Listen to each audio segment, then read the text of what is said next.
Hi hello ಸಮಸ್ತ ಕರ್ನಾಟಕ ವಿದ್ಯಾರ್ಥಿಗಳಿಗೆ Anil Kumar sir ಮಾಡುವ ನಮಸ್ಕಾರಗಳು. ಎಲ್ಲರಿಗೂ ಅನಿಲ್ಸ್ ಯೂಟ್ಯೂಬ್ ಕ್ಲಾಸ್ ಚಾನಲ್ಗೆ ಸ್ವಾಗತ ಸುಸ್ವಾಗತ. ನಾನು ನಿಮ್ಮ ಪ್ರೀತಿಯ ಅನಿಲ್ ಕುಮಾರ್ ಸರ್. ವಿದ್ಯಾರ್ಥಿಗಳೇ, ನಿಮ್ಗೆಲ್ಲರಿಗೂ ಗೊತ್ತಿತ್ತು ನನ್ನ ಈ ಯೂಟ್ಯೂಬ್ ಚಾನಲ್ನಲ್ಲಿ ಏನು ಮಾಡ್ತಾ ಹೋಗ್ತೀನಿ ಅಂದ್ರೆ ಎಕ್ಸಾಮ್ಗೆ ಉಪಯುಕ್ತವಾಗಿರುವಂತಹ ಮಾಹಿತಿಗಳನ್ನು ವಿಡಿಯೋಗಳ ಮುಖಾಂತರ ಕೊಡ್ತಾ ಹೋಗ್ತೀನಿ. ಹಾಗಾದರೆ ಈ ಒಂದು ಕಂಟೆಂಟ್ ನಿಮಗೆ ಇಷ್ಟ ಆಗ್ತಾ ಇತ್ತು ಅಂದ್ರೆ ದಯವಿಟ್ಟು ಒಂದು ಲೈಕ್ ಮಾಡ್ತಾ ಬನ್ನಿ, ಹಾಗೂ ಈ ವಿಡಿಯೋನ ನಿಮ್ಮ ವಿದ್ಯಾರ್ಥಿ ಮಿತ್ರರೊಂದಿಗೆ ಹಂಚಿಕೊಳ್ತಾ ಬನ್ನಿ. ಯಾಕೆ ಅಂತ ನೋಡಿದಾಗ ನಿಮ್ಮ ಈ ಪ್ರೋತ್ಸಾಹ ಇತ್ತು ಅಂತ ಅಂದ್ರೆ ನನಗೆ ಹೆಚ್ಚೆಚ್ಚು ವಿಡಿಯೋಗಳನ್ನು ಮಾಡಲು ಹುರಿದುಂಬಿಸ್ತಾ ಹೋಗುತ್ತೋ, ಅದಕ್ಕೋಸ್ಕರ ಹೇಳ್ತಾ ಇದ್ದೀನಿ, ಆದಷ್ಟು ವಿಡಿಯೋನ ಶೇರ್ ಮಾಡ್ತಾ ಬನ್ನಿ. ಇವತ್ತಿನ ತರಗತಿ ಯಾವುದಕ್ಕೆ ಸಂಬಂಧಿಸಿರುವಂತಹ ತರಗತಿ ಆಗಿದೆ ಸರ್ ಅಂತ ನೋಡಿದಾಗ ಇವತ್ತಿನ ಕ್ಲಾಸು ಪರ್ಟಿಕ್ಯುಲರ್ಲಿ ಇಂಡಿಯನ್ ಬಾರ್ಡರ್ಸ್ ಅಥವಾ ಭಾರತದ ಗಡಿಗಳಿಗೆ ಸಂಬಂಧಿಸಿರುವಂತಹ ಎರಡನೇ ಭಾಗವಾಗಿದೆ, ಸೆಕೆಂಡ್ ಪಾರ್ಟ್ ಅಂತ ನೋಡ್ತಾ ಹೋಗ್ತೀವಿ. ಹಾಗಾದ್ರೆ ಯಾರೆಲ್ಲ ಒಂದನೇ ಪಾರ್ಟ್ ಅನ್ನು ನೋಡಿಲ್ಲ, ಹೋಗಿ ಒಂದ್ಸರಿ ಏನ್ ಮಾಡ್ಕೊಳ್ತಾ ಬನ್ನಿ ಅಂದ್ರೆ ಫಸ್ಟ್ ಪಾರ್ಟ್ ಅನ್ನ ನೋಡಿ ನೋಟ್ಸ್ ಮಾಡ್ಕೊಳ್ತಾ ಬನ್ನಿ. ಯಾಕಂದ್ರೆ ವಿಡಿಯೋ ಎಷ್ಟು ಕೇಳ್ತಿರೋ ಅದ್ರ ಜೊತೆಗೆ ನೀವು ನೋಟ್ಸ್ ಮಾಡ್ಕೊಳ್ಳೋದು ತುಂಬಾ ಇಂಪಾರ್ಟೆಂಟ್ ಆಗುತ್ತಾ, ಆ ನೋಟ್ಸ್ ಅನ್ನ ರಿವಿಷನ್ ಮಾಡ್ಕೊಳ್ಳೋದು ಕೂಡ ತುಂಬಾ ಇಂಪಾರ್ಟೆಂಟ್ ಆಗ್ತಾ ಬರುತ್ತೆ ಸರ್. ಹಾಗಾದ್ರೆ ಇವತ್ತಿನ ತರಗತಿಯಲ್ಲಿ ನಾವು ಡಿಸ್ಕಷನ್ ಮಾಡ್ತಾ ಇದೀವಿ ಅಂದಾಗ ಭಾರತದ ಗಡಿಗಳ ಬಗ್ಗೆ ನಾವು ಡಿಸ್ಕಷನ್ ಮಾಡ್ತಾ ಹೋಗ್ತೀವಿ. ಅದರಲ್ಲೂ ಕೂಡ ಪ್ರಮುಖವಾಗಿ ಭಾರತ ಅಫ್ಘಾನಿಸ್ತಾನ, ಭಾರತ ಚೀನಾ, ಭಾರತ ನೇಪಾಳ, ಭಾರತ ಭೂತಾನ್ ಮತ್ತು ಭಾರತ ಮಯನ್ಮಾರ್ಗಳ ಬಗ್ಗೆ ನಾವು ಏನು ಮಾಡ್ತಾ ಹೋಗ್ತೀವಿ ಅಂದ್ರೆ ಸ್ಟಡಿ ಮಾಡ್ತಾ ಹೋಗ್ತೀವಿ. ಹಾಗಾದ್ರೆ ನಿಮಗೆ ಪ್ರಿವಿಯಸ್ ಕ್ಲಾಸಲ್ಲಿ ಹೇಳಿದ್ದೆ ಗಡಿ ಅಂದರೆ ಏನಪ್ಪಾ ಅಂತ ನೋಡಿದಾಗ ಒಂದು ಅಬ್ಸರ್ವ್ ಮಾಡ್ತಾ ಬನ್ನಿ. ಎರಡು ಬೇರೆ ಬೇರೆ ಆಡಳಿತಕ್ಕೆ ಒಳಪಟ್ಟಂತಹ ಭೂಭಾಗಗಳ ಮಧ್ಯದಲ್ಲಿ ಕಂಡು ಬರುವಂತಹ ಒಂದು ಸ್ಥಿತ್ಯಂತರ ರೇಖೆಯನ್ನ ಗಡಿ ಅಂತ ಕರೀಬಹುದು. ಫಾರ್ ಎಕ್ಸಾಂಪಲ್, ಈಗ ಈ ಪ್ರದೇಶದಲ್ಲಿ ಇಂಡಿಯನ್ ಗೌರ್ಮೆಂಟ್ ಕಂಟ್ರೋಲ್ ಅಲ್ಲಿ ಇತ್ತು ಅಂತಂದ್ರೆ ಈ ಪ್ರದೇಶವನ್ನ ಪಾಕಿಸ್ತಾನದ ಗೌರ್ಮೆಂಟ್ ನ ನಿಯಂತ್ರಣದಲ್ಲಿದೆ ಅಂತ ಇಮ್ಯಾಜಿನ್ ಮಾಡ್ಕೊಳ್ತಾ ಬರೋಣ. ಹಾಗಾದ್ರೆ ಇದಿಷ್ಟು ಭೂಭಾಗದ ನಿಯಂತ್ರಣವನ್ನ ಭಾರತ ಸರ್ಕಾರ ಮಾಡಿದ್ರೆ ಇದಿಷ್ಟು ಭೂಭಾಗದ ನಿಯಂತ್ರಣವ ಯಾರು ಮಾಡ್ತಾ ಹೋಗ್ತಾರೋ ಪಾಕಿಸ್ತಾನ ಸರ್ಕಾರ ಮಾಡ್ತಾ ಹೋಗುತ್ತೋ. ಇವೆರಡರ ಮಧ್ಯದಲ್ಲಿ ಕಂಡು ಬರುವಂತ ಈ ಸ್ಥಿತ್ಯಂತರ ರೇಖೆಗಳನ್ನ ಏನೆಂದು ಕರೆಯಬಹುದು ಅಂದರೆ ಗಡಿ ಅಂತ ಕರೀಬಹುದಿತ್ತು. ನಿಮಗೆ ಪ್ರಿವಿಯಸ್ಲಿ ಕ್ಲಾಸ್ ಅಲ್ಲಿ ಹೇಳಿದ್ದೆ, ಗಡಿಗಳಲ್ಲಿ ಭೂಗಡಿ, ಜಲಗಡಿ ಮತ್ತು ಮಿಶ್ರ ಗಡಿಗಳು ಕಂಡು ಬರುತ್ತವೆ ಅಂತ ಹೇಳಿದ್ದೆ. ಹಾಗಾದ್ರೆ ಒಂದು ಗೊತ್ತಿರಬೇಕಾಗುತ್ತಾ, ಇದೇ ಎರಡು ರಾಷ್ಟ್ರಗಳ ಮಧ್ಯದಲ್ಲಿ ನಮಗೆ ಜಲದ ಹಂಚಿಕೆ ಕಂಡು ಬರ್ತಾ ಇತ್ತು ಅಂದ್ರೆ ಅದನ್ನ ಜಲಗಡಿ ಅಂತ ಕರೀತಾ ಇದ್ವಿ. ಹಾಗಾದ್ರೆ ಭೂಗಡಿ ಮತ್ತು ಜಲಗಡಿ ಇವೆರಡರ ಒಂದು ಸಮ್ಮಿಶ್ರಣವನ್ನ ನಾವು ಏನೆಂದು ಕರೀತಾ ಹೋಗ್ತೀವ್ರಿ ಅಂತ ಕೇಳಿದ್ರೆ ಇವುಗಳನ್ನ ಮಿಶ್ರ ಗಡಿ ಅಂತ ನಾವು ಡಿಸ್ಕಷನ್ ಅನ್ನ ಆಲ್ರೆಡಿ ಮಾಡಿದ್ವಿ ಸರ್. ಹಾಗಾದ್ರೆ ವಿದ್ಯಾರ್ಥಿಗಳೇ, ಇವಾಗ ಗಮನಿಸ್ತಾ ಬರೋಣ, ಇವಾಗ ನಾವು ಡಿಸ್ಕಷನ್ ಮಾಡ್ತಾ ಇರೋದು ಭಾರತ ಮತ್ಯಾವ ರಾಷ್ಟ್ರ ರೀ ಅಂತ ನೋಡಿದಾಗ ಭಾರತ ಮತ್ತು ಅಫ್ಘಾನಿಸ್ತಾನ. ಯಾವುದು? ಅಫ್ಘಾನಿಸ್ತಾನ. ಹಾಗಾದ್ರೆ ಅಫ್ಘಾನಿಸ್ತಾನ ಜೊತೆಗೆ ಏನಾದರೂ ಮಿಶ್ರ ಗಡಿ ಐತಾ? ನೆವರ್, ಇಲ್ಲ ಸರ್. ಯಾಕೆ ರೀ ಅಂತ ಕೇಳ್ತಾ ಬಂದ್ರೆ ನೆನಪಿರಬೇಕು, ಅಫ್ಘಾನಿಸ್ತಾನ ಎನ್ನುವುದು ಒಂದು ಲ್ಯಾಂಡ್ ಲಾಕ್ಡ್ ಕಂಟ್ರಿ ಆಗಿದೆ, ಭೂ ಆವೃತ ರಾಷ್ಟ್ರವಾಗಿದೆ. ಕ್ವಶನ್ ಕೇಳ್ತಾ ಹೋಗ್ತಾನ, ಈ ಕೆಳಕಂಡ ಭಾರತದೊಂದಿಗೆ ಗಡಿಯನ್ನ ಹಂಚಿಕೊಂಡ ಎಷ್ಟು ರಾಷ್ಟ್ರಗಳು ಲ್ಯಾಂಡ್ ಲಾಕ್ಡ್ ಅಥವಾ ಭೂ ಆವೃತ ರಾಷ್ಟ್ರಗಳಾಗಿವೆ ಅಂತ ಕ್ವಶನ್ ಕೇಳಿದ್ರೆ ನೆನಪಲ್ಲಿ ಇಟ್ಕೋಬೇಕಾಗುತ್ತಾ, ಒಂದು ಅಫ್ಘಾನಿಸ್ತಾನ್. ಯಾವ್ದ್ರಿ? ಒಂದು ಅಫ್ಘಾನಿಸ್ತಾನ್. ಅದಾದ ನಂತರ ಅಂತ ನೋಡಿದಾಗ ನೇಪಾಳ. ಯಾವ್ದ್ರಿ? ನೇಪಾಳ್. ಅದಾದ ನಂತರ ಅಂತ ನಾವು ಗಮನಿಸ್ತಾ ಇದೀವಿ ಅಂದಾಗ ಭೂತಾನ್ ಅನ್ನೋದು ಗೊತ್ತಿರಬೇಕಾಗುತ್ತೆ. ಯಾವುದು ಸರ್? ಭೂತಾನ್. ಹಾಗಾದರೆ ಇನ್ನುಳಿದಂತಹ ರಾಷ್ಟ್ರಗಳು ಏನಾಗಿದವ್ರಿ ಅಂತ ನೋಡಿದಾಗ ಒಂದಲ್ಲ ಒಂದು ರೀತಿಯಾಗಿ ಕರಾವಳಿಯ ಸಂಪರ್ಕವನ್ನ ಹೊಂದಿದವ್ರಿ.